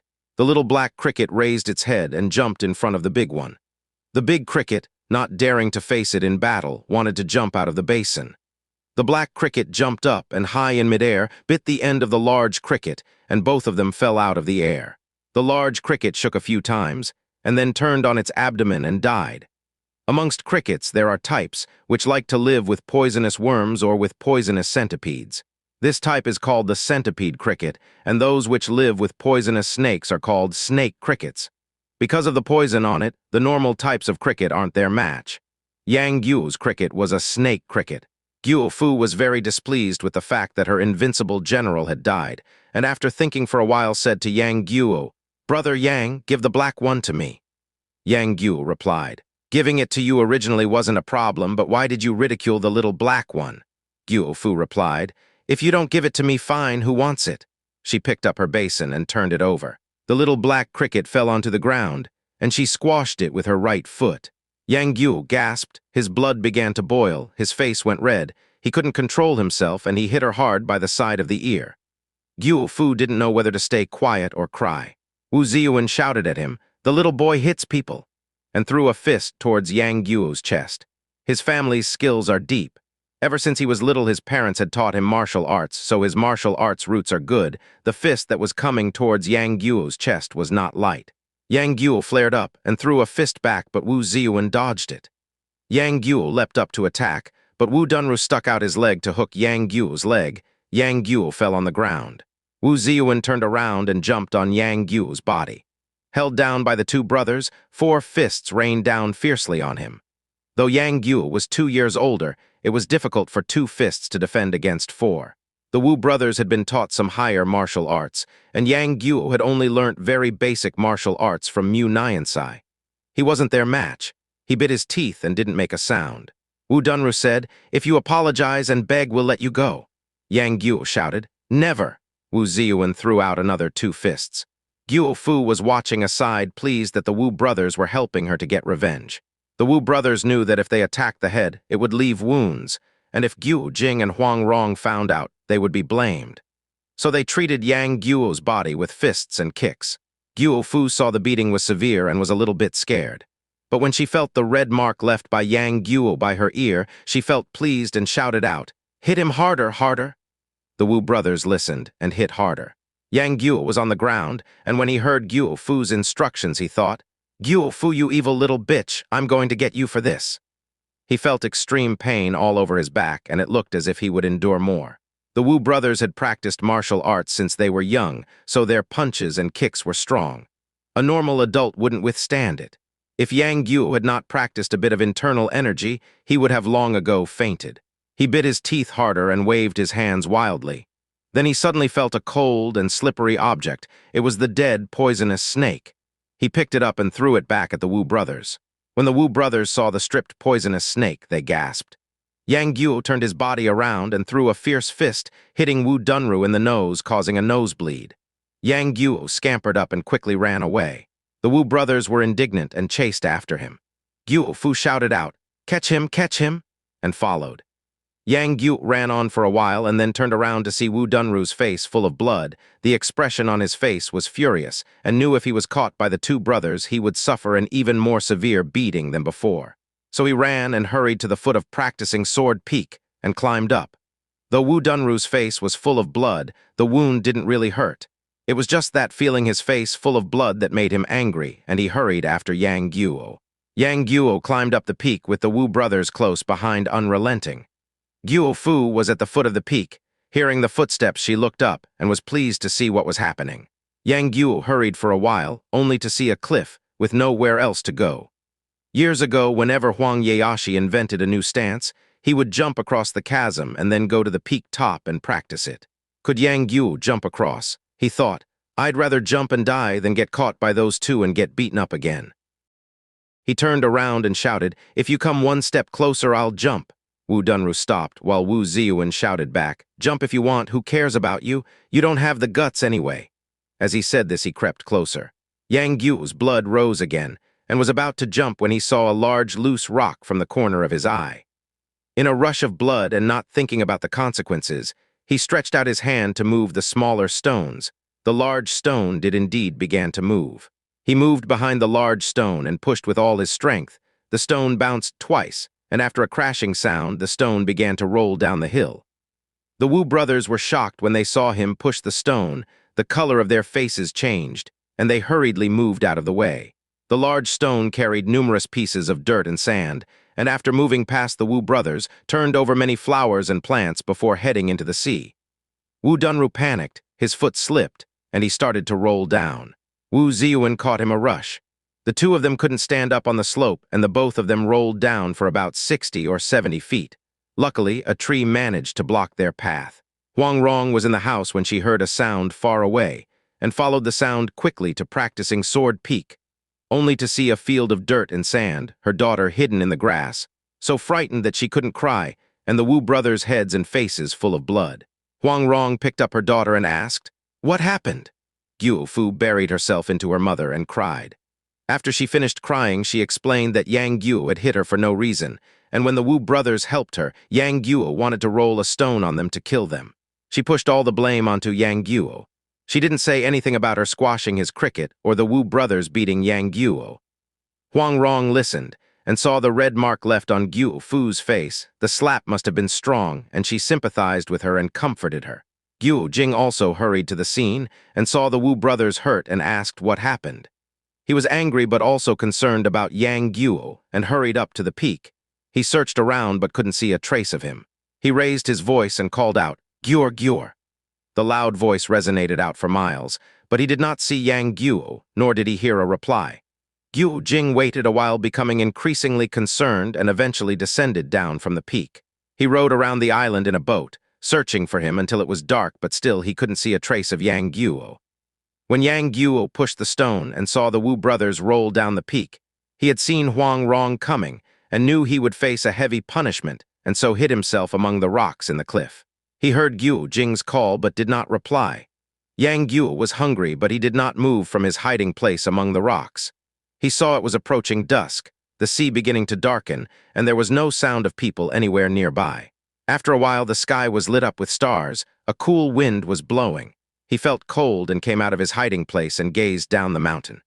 He saw clearly a light coming out from the window and imagined the Guo couple, Qi Zhen-yi, Guo Fu, and the Wu brothers, eating a meal around the table. Chicken, duck, fish, and meat filling the table, and couldn't stop by drooling. But he thought of how they were talking about his punishment behind his back and couldn't help but be furious. He stood there at the foot of the mountain. In the sea breeze, he thought about how he had been bullied all his life, everyone looking at him coldly. He was filled with a feeling of indignity. In reality, when Jing could not find Yang Guo, how could he eat? When Huang Rong saw that her husband was troubled, she knew he wouldn't listen to her, so she did the same as him and accompanied him in his torment. Before the next day was bright, the two went out searching again. Yang Guo had endured hunger for a day and a half now, and on the second morning he gave in, descended the peak, and went to a stream and caught some frogs. He peeled off their skin and picked up some dry leaves, wanting to roast them on a fire.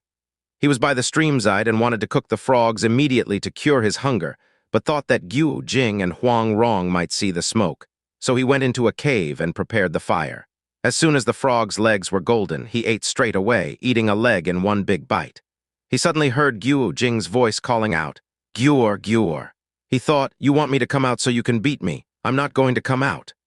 That night he slept in the cave, and after he had slept for a while, he awoke suddenly and saw Aoyang Feng come into the cave. He said, "Son, I've come to teach you Kung Fu in order for you to avoid getting beat up by the two little Wus." Yang Guo was happily surprised and followed him out of the cave, only to see him crouch on the ground, and gave out a few gu sounds before pushing out two palms. Yang Guo tried to follow, but his palms and kicks weren't the same.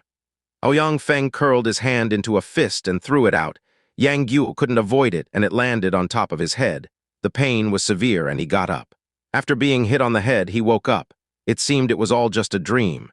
He felt his head and came across a bump. It ached severely, and he sighed repeatedly, thinking, "It looks like father has recovered and has escaped from the bell. When is he going to come and collect me and teach me Kung Fu so I can avoid being bullied by others?" He went out of the cave and looked up at the sky and saw many stars hanging within the branches of the trees, and remembered that Aoyang Feng had taught him Kung Fu. He had forgotten about this. He crouched down, gave out a few gu calls. He wanted to use the formula of the toad stance that Aoyang Feng had taught him in Jiaxing. He tried to use his fists and legs, but whatever he did, he couldn't do this stance. He searched his mind and threw out two palms like he did in his dream, but that was a completely different thing. He was alone at the foot of the peak and stared out at the sea. The lonely feeling in his heart was stronger than ever. Suddenly he heard a gentle voice from the sea calling, "Gyur, Gyur." He immediately replied, "I'm here. I'm here." He ran down onto the beach where Jing could see him from far away. In high spirits, Jing rowed quickly to the shore and jumped onto the beach. The stars shone on the two as they rushed to each other. He picked up Yang Guo into his chest and just said, "Come back and have supper." He was emotional, his voice almost cracking. When they reached the house, Huang Rong had prepared supper for them. They never mentioned what had happened again. At dawn the next day, he called Yang Guo, the Wu brothers and Guo Fu out the hall, and invited Qi Zhen-yi as well. He instructed the 4 disciples to kowtow to the 6 Jiangnan freaks' headstone, and then said to Qi Zhen-yi, "Senior Master, I request your permission to take in 4 grand apprentices." Qi Zhen-yi was delighted and said, "That will be for the best. I congratulate you." Jing then instructed Yang Guo, the Wu brothers, to first kowtow to Qi Zhen-yi and then underwent the ritual of a new disciple to a master towards the Guo couple. Guo Fu smiled and asked, "Mother, I need to do this as well." Huang Rong replied, "Of course." Guo Fu gleefully kowtowed to the 3. Jing said seriously, "From today onwards, you 4 are apprentice brothers." Guo Fu interrupted, "Wrong, it's apprentice brother and sister." Jing gave his daughter a look and said, "When father has not finished speaking, don't open your mouth." He waited and then said, "From now on you 4 must treat each other with love and respect, share in good fortune and suffer in misery together. If there are any disturbances or conflicts, I won't look lightly upon it." He looked at Yang Guo when he said this. Yang Guo thought, "As long as you treat your daughter the same, then I won't push her around." Qi Zhen-yi took over and passed on the rules and regulations of their school. It was the usual "don't bully the weak, don't harm the innocents." The 7 freaks had numerous rules, but Qi Zhen-yi couldn't remember all of them, so just said the main ones. Jing said, "I have learned a variety of skills, apart from the skills of the Jiangnan 7 heroes. This is what Jing called them. The Quanjin sect's internal energy, the Peach Blossom Island and Beggar's Clan skills. I have learned a bit of all of them. You mustn't forget your roots, so today I will teach you Grand Master's skills first." As he was about to pass on the formula, Huang Rong saw that Yang Guo's head was down and his body was sticking out. His face had an indescribable aura, like Yang Kang's. Her heart was troubled and thought, "Although his father didn't die directly by my hands, it could be said that I caused his death. If I don't watch over him, he will become trouble in the future." She smiled as she thought of a plan. "Teaching 4 of them will be hard work. I'll teach Guo." Before Jing could agree, Qi Zhen-yi clapped his hand and said, "What an excellent idea! Your intelligence is incomparable. You can definitely make something out of this disciple." Jing was pleased in his heart. He knew his wife was infinitely cleverer than him. Her methods must exceed his. He didn't open his mouth to object. Guo Fu was afraid of her father's strictness and said, "Mother, I want you to teach me." Huang Rong smiled. "You want me because you can cause trouble and you won't be able to learn any kung fu. It will be better if your father teaches you." Guo Fu sneaked a glance at her father and saw him staring at her. She turned around and didn't dare speak out again. Huang Rong spoke to her husband and said, "We will set a rule. You mustn't teach Guo, and I won't teach your 3. The 4 of them can't pass on skills to each other, just in case they practice incorrectly. There is no need to get hurt for no reason." Jing replied, "Of course." Huang Rong said, "Guo, follow me." Yang Guo loathed Guo Fu and the Wu brothers when he heard what Huang Rong had said about not mixing with the other students. It was what he wanted and followed her into the inner hall. Huang Rong led him to the study and picked up a book saying, "Your teacher had 7 teachers. Their names were the Jiangnan 7 freaks. First master is Grandpa Qi. Second master was the swift-hand scholar Zhu Kong. Now I will teach his skills to you." As she said this, she opened the book and read clearly, "Zai Yue. When practicing what you are taught, can you change? If you've got friends all over, is it extreme? Be sorry about this translation. It's supposedly from the Analects of Confucius. My Chinese is not at the level where I can decipher old sayings and writings." The book that she picked was The Analects of Confucius. Yang Guo thought this was strange but didn't dare to question her, and just repeated what she read and wrote down what she said.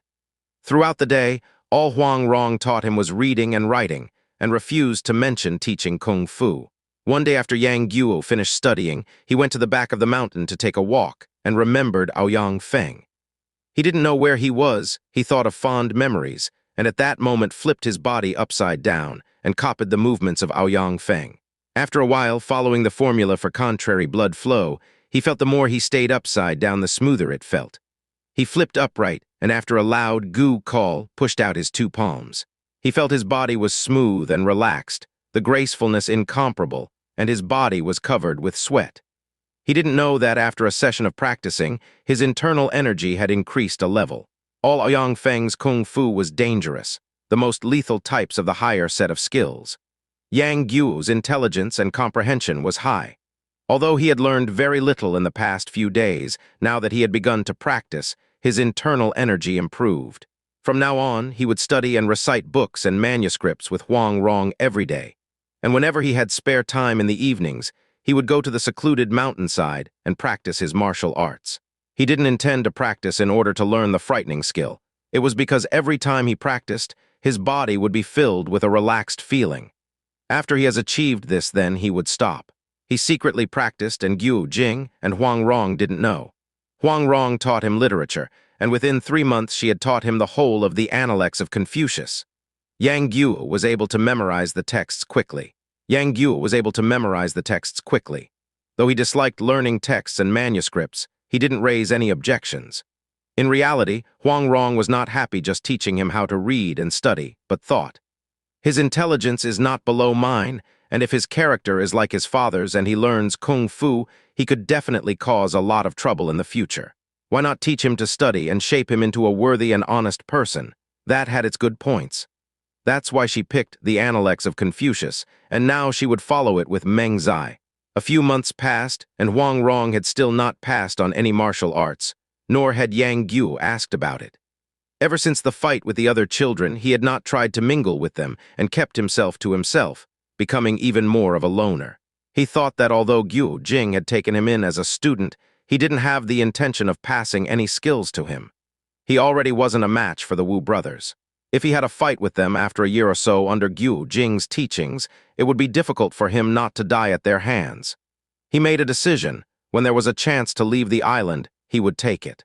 One afternoon, when Yang Guo was supposed to study a few passages of Meng Zai, he slipped out of the library and went out for a walk on the beach.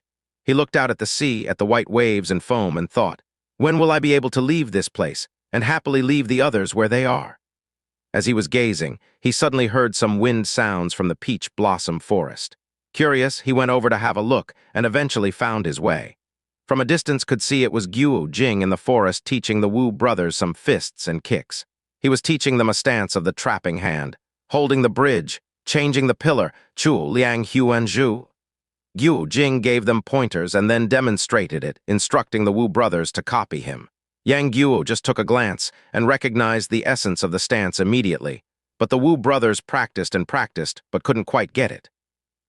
Jing himself wasn't the best at picking things up immediately and knew how hard things could be, so did not lose his temper with them and repeated this move again.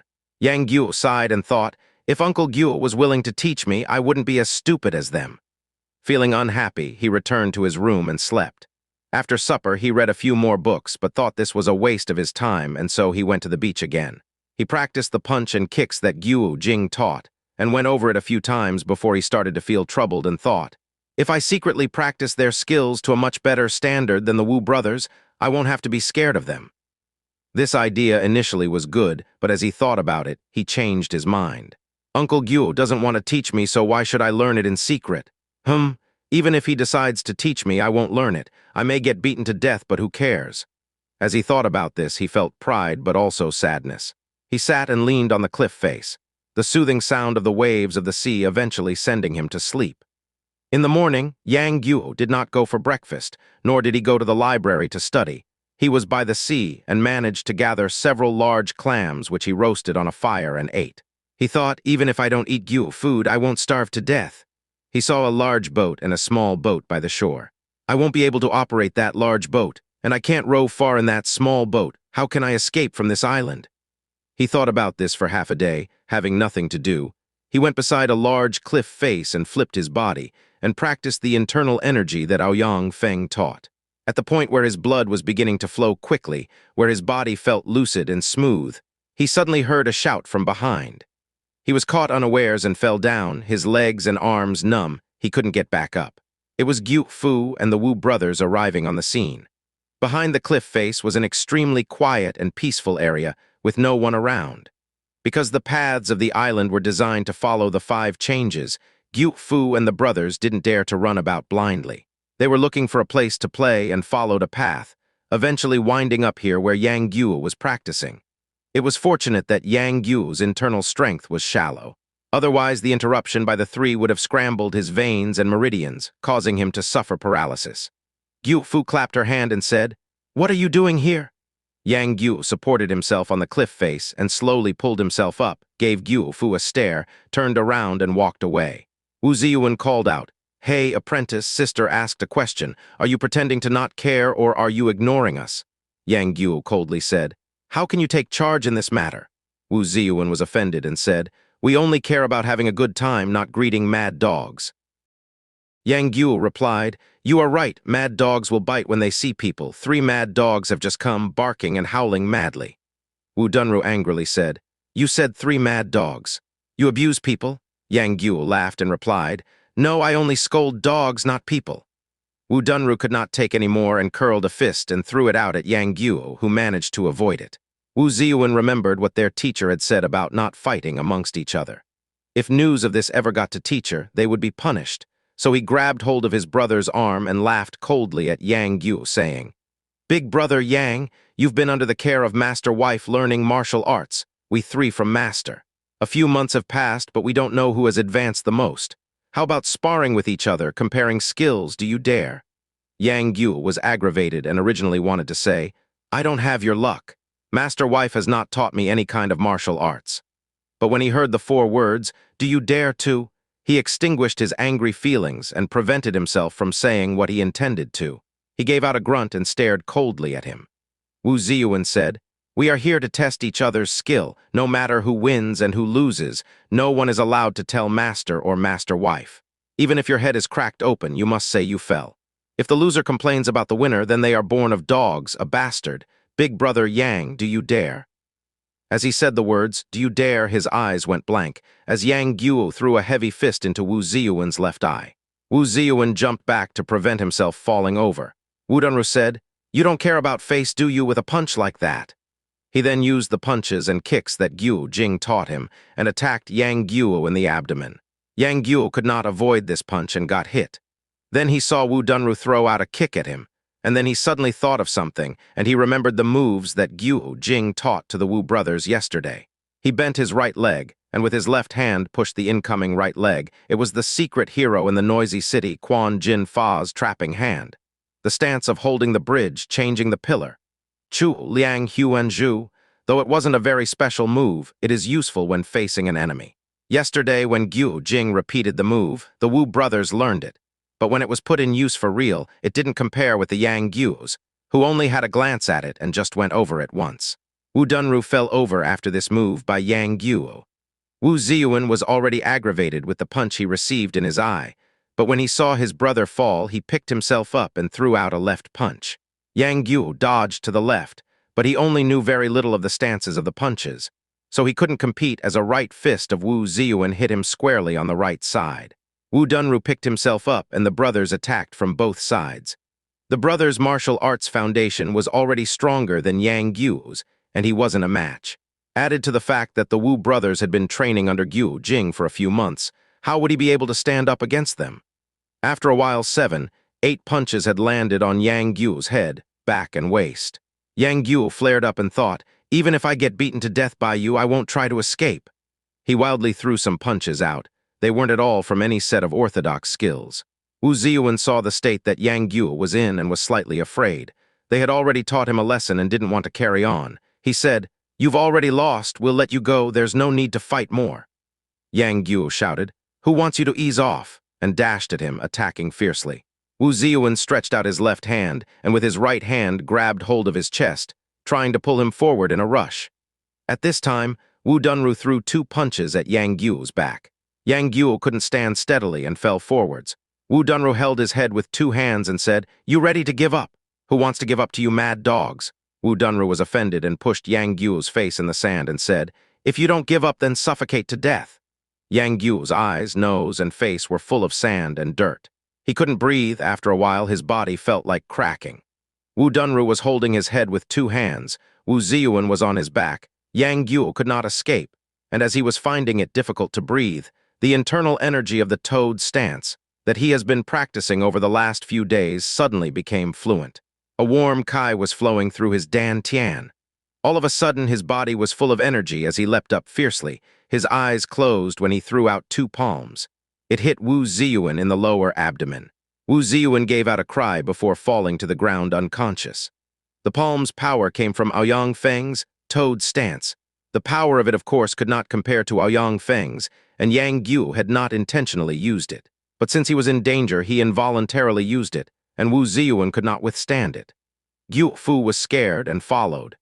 Yang Guo spat out the sand and dirt and rubbed the sand off his face, but felt he didn't have an ounce of strength left in his body. It was extremely difficult for him to even move one step. He saw Wu Ziyuan in front of him, not moving, and heard Wu Dunru cry out, "My brother is dead," and knew something was wrong, but he didn't have the strength to run away. Some time passed before he saw Guo Jing and Huang Rong hurriedly leaping to the scene. Guo Jing picked up Wu Ziyuan and placed his palm on Wu Ziyuan's chest. Huang Rong ran to Yang Guo's side and asked, "Where's Yang Feng? Where is he?" Yang Guo did not reply. Huang Rong asked, "When did he teach you the toad stance?" It looked like Yang Guo was listening, but it also seemed that he wasn't, his eyes losing their focus, just staring in front, his mouth tightly closed, scared of letting one word slip out. Huang Rong saw that he didn't care, so held his two arms and said, "Tell me, where's Yang Feng?" Yang Guo still did not move. After a while, Wu Ziyuan regained consciousness after Guo Jing had channeled his internal energy into him. Guo Jing then brought Qi Zhen-yi and Guo Fu to the scene.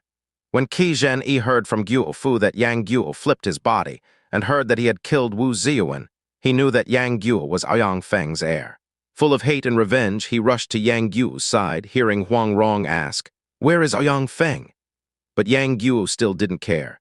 He walked up to Yang Guo and held his iron staff high and shouted out, "Where is Aoyang Feng, that scoundrel? If you don't tell me, I'll kill you with one strike."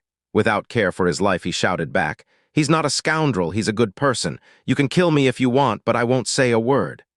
Qi Zhen-yi was angry and raised his weapon, ready to strike down.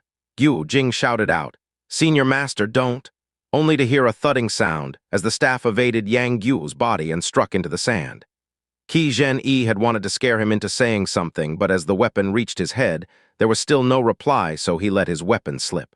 Qi Zhen-yi shouted out, "You refuse to speak." Yang Guo shouted back, "If you've got guts, go ahead and kill me. I'm not scared of you, blind man." Guo Jing rushed over and slapped Yang Guo across the face fiercely. "You dare to be disrespectful towards your Grand Master." Yang Guo did not cry and calmly said, "You people won't raise your hands to kill me, fine, I'll do it myself." He turned around and rushed towards the sea. Guo Jing shouted, "Guo, come back." Yang Guo walked even faster. Guo Jing went over to stop him, but Huang Rong said, "Stop." Guo Jing stopped only to see Yang Guo enter the sea, heading into the waves. Guo Jing gasped and said, "He can't swim well, Ronger, we need to save him," and went to rescue Yang Guo. Huang Rong said, "He's not dead yet, there's no need to rush." After a while, Yang Guo had not returned. She admitted defeat to Yang Guo's pride and went into the sea. She was a good swimmer. Rescuing someone close to the shore was easy for her. She dived into the water and pulled up Yang Guo and carried him back to the beach.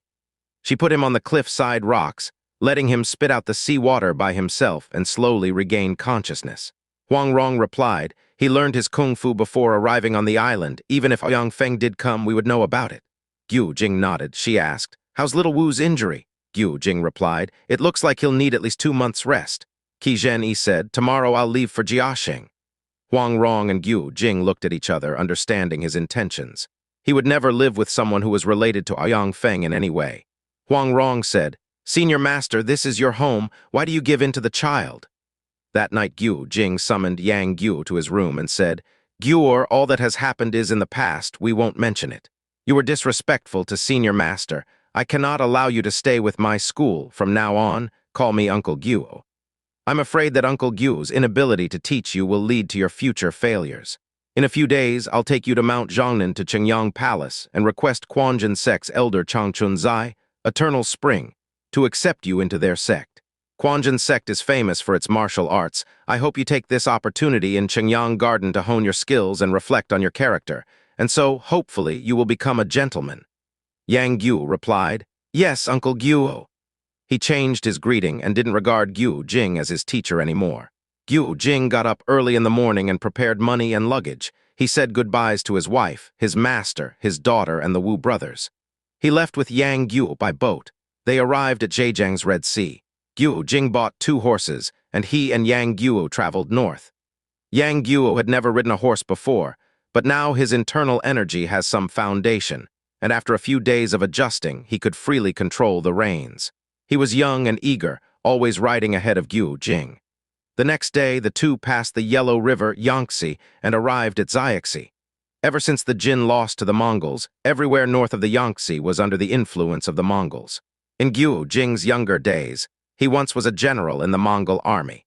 If he met anyone who knew him, he knew there would be trouble, so he changed his 2 horses for 2 rough-looking mules and changed into old, torn clothing.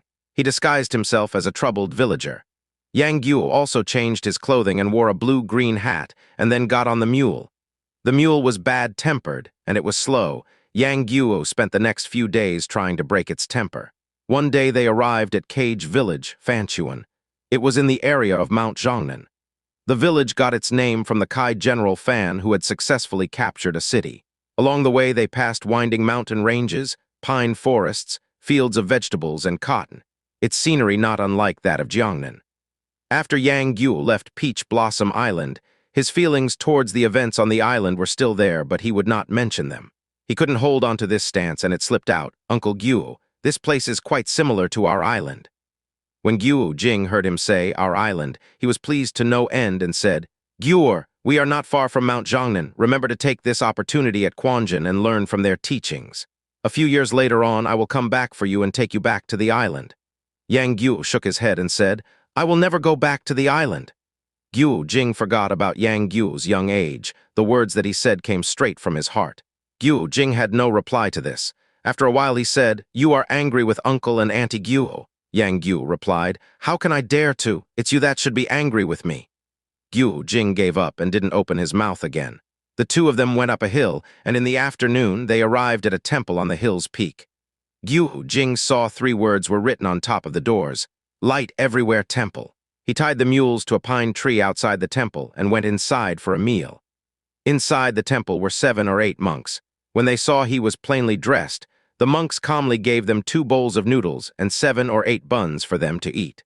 Yang Guo and Jing sat on a rock underneath a pine tree to eat their noodles. They glanced around and saw there was a large stone slab behind the pine tree. Tall grass was concealing what was on the slab. Only 2 words could be seen: Changchun. Jing was moved and went over to take a closer look. It was Changchun Zai Qiu Chuji's writing, and on it was a poem left by him. "The gloomy sky has come to earth. Why doesn't it teach 10,000 souls to be bitter? The 10,000 souls want to be delayed. The cries of the dead have no sound. Shouting up to the sky, but it won't reply. Their fragmented, slender forms toil. The thousands are confused in peace, teaching the living to live their soul." When Jing saw this poem, it reminded him of the events 10 years ago when he was on the plains of Mongolia, touching the stone slab without saying a word, reminiscing about the time when he first met Qiu Chuji. Yang Guo asked, "What is written on the stone slab?" Jing replied, "It is a poem written by your Grand Master Qiu. He has seen the troubles of the world and was extremely sad." He then explained the poem to Yang Guo and said, "Elder Qiu's martial arts are outstanding. He cares about the common people and is a respected teacher. Your father was an able student of Elder Qiu. I'm sure that on your father's behalf, he will treat you especially well. Do your best at studying the martial arts there, and you will definitely become something in the future." Yang Guo asked, "Uncle Guo, I have one question I want to ask you." "What is it? How did my father die?" Jing's face lost its color as he remembered the events of the Iron Spear Temple. His body trembled, unable to speak. "Who caused my father's death?" Jing did not reply. Yang Guo remembered when he asked his mother the same question. She responded the same way. Although Jing treated him like his own son, Huang Rong was neglectful of him. Although he was young, he felt that there was a hidden secret to this matter. He couldn't hold back and shouted, "My father's death was caused by you and Auntie Guo, wasn't it?" Jing was shocked and slammed down his hand on the stone and bellowed angrily, "Who told you these lies?" The power in his palm was great. Because of his angry reaction, the stone slab continually shook. Yang Guo saw his anger and said, "I'm sorry, I won't ever say these sorts of things again. Don't be angry, Uncle Guo." Jing loved him very much, and when he heard Yang Guo's apology, his feelings dissipated and he was about to comfort him when he heard a "Hey" shout from behind. The voices behind it were startling. He turned around and saw that it was 2 middle-aged Taoists standing at the entrance to the mount, their eyes fixed on him, their faces with a furious expression. They were taking great interest in the stone slab and wanted to take a closer look at the two. The Taoists took a glance and then moved. Jing saw that their steps were light. They possessed martial arts. He thought that since Mount Jiangnan is not far, the places around here should be filled with people from the Qingyang Palace. The two Taoists were about 40 and were the students of the Quanjin 7 Masters. For as long as Jing had lived on Peach Blossom Island in seclusion, he hadn't sent news to Ma Yu. He wasn't familiar with the students of Quanjin, and only knew that Quanjin had become famous so that Ma Yu, Qiu Chuji, Wang Chu must have accepted many students. Their name in Wulin had become increasingly famous. They had done heroic deeds, solved troubles and disasters, done countless good deeds. Whenever someone hears the name Quanjin in Wulin, they could only admire it. He wanted to ascend the mount and greet Qiu Chuji, and it was luck that he could be accompanied by 2 of their students. He stepped up his pace to the entrance of the mountain, only to see the 2 Taoists step up their pace to about 100 feet in front of him, not turning back. Jing called out, "Please wait, Taoist brothers, I have a request." His voice was clear and strong. His voice could be heard near and far, but the 2 Taoists did not stop but sped up again. Jing thought, could those 2 be deaf? He increased his efforts, and within a few steps his was in front of them. He turned around and said, "Greetings." He said this while carrying the luggage. The 2 saw how swift his movements were, and their faces changed. They saw he was carrying luggage, and thought he was going to circulate his kai and ambush them, so they took a few steps, and one evaded right. The other left, then turned around and asked, "Who are you?" Jing said, "Are you 2 the students of Mount Jiangnan's Qingyang Palace?" The leaner of the Taoist replied, "Why are you here?" Jing said, "I'm an old friend of Elder Qiu. I've come to see him. Sorry for the trouble." The other shorter Taoist replied, "If you've the nerve, go, why don't you move?" As he said this, he struck out a palm quickly. Jing had to move right to avoid it. The 2 Taoists moved into position immediately after the palm, moving left and right, wanting to attack together. Jing was cut off in the middle. The 2 moves were called cutting off the door. It was the refined skills of the Quanjin sect. How would Jing not know it? He saw that the 2 Taoists did not ask for an explanation and had already used force to try to harm him.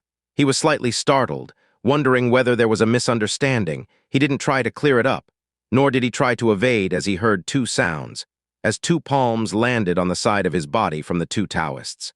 From the 2 palms, Jing already knew how strong they were. Jin felt that the 2 Taoists' internal energy was able, confirming that they were the students of 7 masters of Quanjin, and thought that he could be classed in the same generation as them. When the 2 palms were coming at him, Jing had already circulated his kai for defense, so all he needed to do was bring his internal strength up to the right level, and he wouldn't be hurt. But he also didn't return the power in the palms, causing the Taoists' palms to hurt and swell. It wasn't serious. After some initial pain, the feeling dissipated. The Taoists had practiced that move for 10 years, but the move didn't even seem to affect him one bit, and they were astonished. They both gave a whistle. They leapt up and ferociously kicked out at Jing's chest. Jing thought this was odd. The students of Quanjin have been taught the values of Taoism, and they treat people with great respect. Why have these students started to use violence for no reason? He saw that the 2 used the Mandarin duck's looping kick. Yuan Yang Lion Huan Tui set of stances, but still his face did not change and he ignored the attack. He heard numerous crashing sounds as several footprints were left on his chest. The Taoists kicked out 6 times in all, as if they were kicking a sandbag. They relaxed only to see the enemy motionless, not even being harmed one bit. They were astonished since they had attacked harder than last time by several levels. They thought, how come this crook is so powerful? Even our teacher and his apprentice brothers do not have this amount of skill. They carefully studied Jing. He had a dense eyebrows and large eyes, a sturdy body, clothed in rough clothes like a villager. He had no intention of leaving and stood there without making a sound. Yang Guo saw that the Taoists were punching and kicking Uncle Guo, but Jing did not retaliate. He couldn't stand it and shouted out, "You 2 smelly Taoists, why are you hitting Uncle Guo?" Jing quickly said, "Guo, keep your mouth shut. Come over here and greet the 2 Taoist brothers." Yang Guo walked forwards and thought, "What's the matter with you, Uncle Guo? Why are you protecting them?" The 2 Taoists gave each other a glance, and after 2 sha noises, they withdrew their swords from their waists. The short Taoist used the stance, scour the ocean to slaughter the dragon. Tan Hai Tu Long, and aimed for Jing's lower body. The other used starry wind sweeping leaves. Gang Feng Xiaoyi, and aimed to cut down Yang Guo's right leg. Jing did not pay attention to the sword that was coming in at him, but instead looked at the skinny Taoist who was unleashing a lethal move and thought, "The child has not done anything to you, so why such a lethal move? How can it be that the sword is aiming to cut his leg in half?" He then moved his body, his left hand placed on the short Taoist's sword handle, smoothly pushing the boat and lightly pushed to the left. The short Taoist turned his sword around involuntarily, and after a clashing sound, the skinny Taoist's sword was intercepted, stopping his stance. Jing used the enemy to fight the enemy. The move coming from the empty hands entering 100 blades, said of Kung Fu. Right now there are only 2 enemies. Even if there was 8 or 10 people attacking at once, he could still use the enemy's knife to attack the enemy's sword, the enemy's spear against the enemy's whip, utilizing the enemy to attack the enemy, one beating many. The 2 Taoists felt their wrists were getting numb and starting to feel pain. They slanted their bodies and jumped away, turning their bodies. They stared at Jing, frightened but also admiring him at the same time. They whistled out again and their swords were thrust out once again. Jing thought, "You 2 have just learned the Big Dipper formation. Though it is a higher set of sword skills, there are only 2 of you. Your foundation for sword skills is not yet good enough. What use is it?" Afraid that their swords would strike Yang Guo, he moved his body and evaded the 2 swords and picked up Yang Guo with his right hand. He shouted out, "I am Elder Q's old friend. There is no need for this." The skinny Taoist said, "Even if you are Elder Mao Changma's old friend, it wouldn't matter." Jing said, "Indeed. Elder Ma has taught me Kung Fu as well." The short Taoist angrily replied, "You lying crook, the next thing you are going to tell me is that Ancestor Yang has taught you Kung Fu." They straightened their swords and aimed for Jing's chest. Jing saw that the 2 did belong to Quanjin's sect, but he could not believe that they are treating him as an enemy. His relationship with the 7 masters of Quanjin wasn't anything ordinary, and he wanted Yang Guo to learn martial arts at Qingyang Palace. He couldn't be rude to the palace's Taoists, so he just evaded and did not attack. The 2 Taoists were frightened. They had known long ago that their opponent was superior to them, and they wouldn't be able to hit him, so they made a hand signal and changed their sword style. They sent out many strokes, now all aimed at Yang Guo's chest, sides, and back.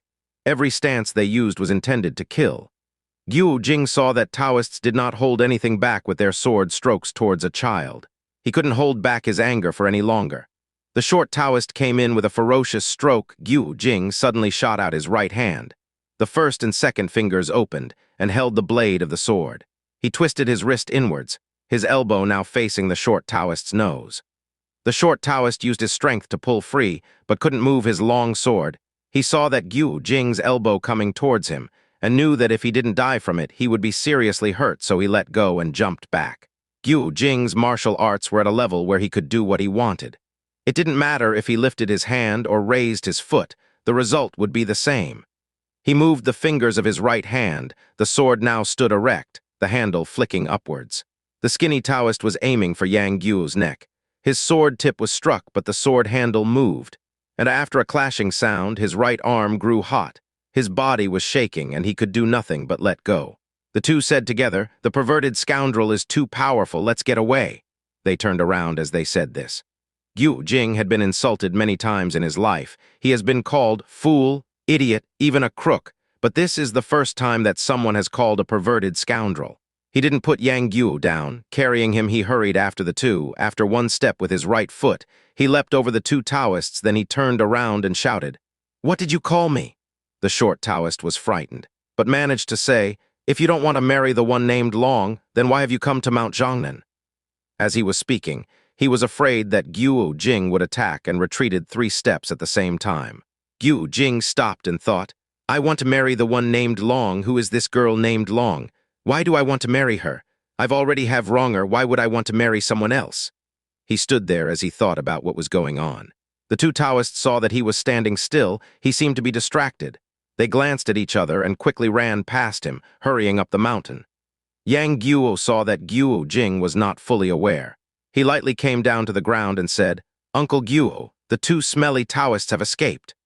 Jing woke from his daydream and grunted before saying, "They said I wanted to marry the girl named Long." "Who is she?" Yang Guo said.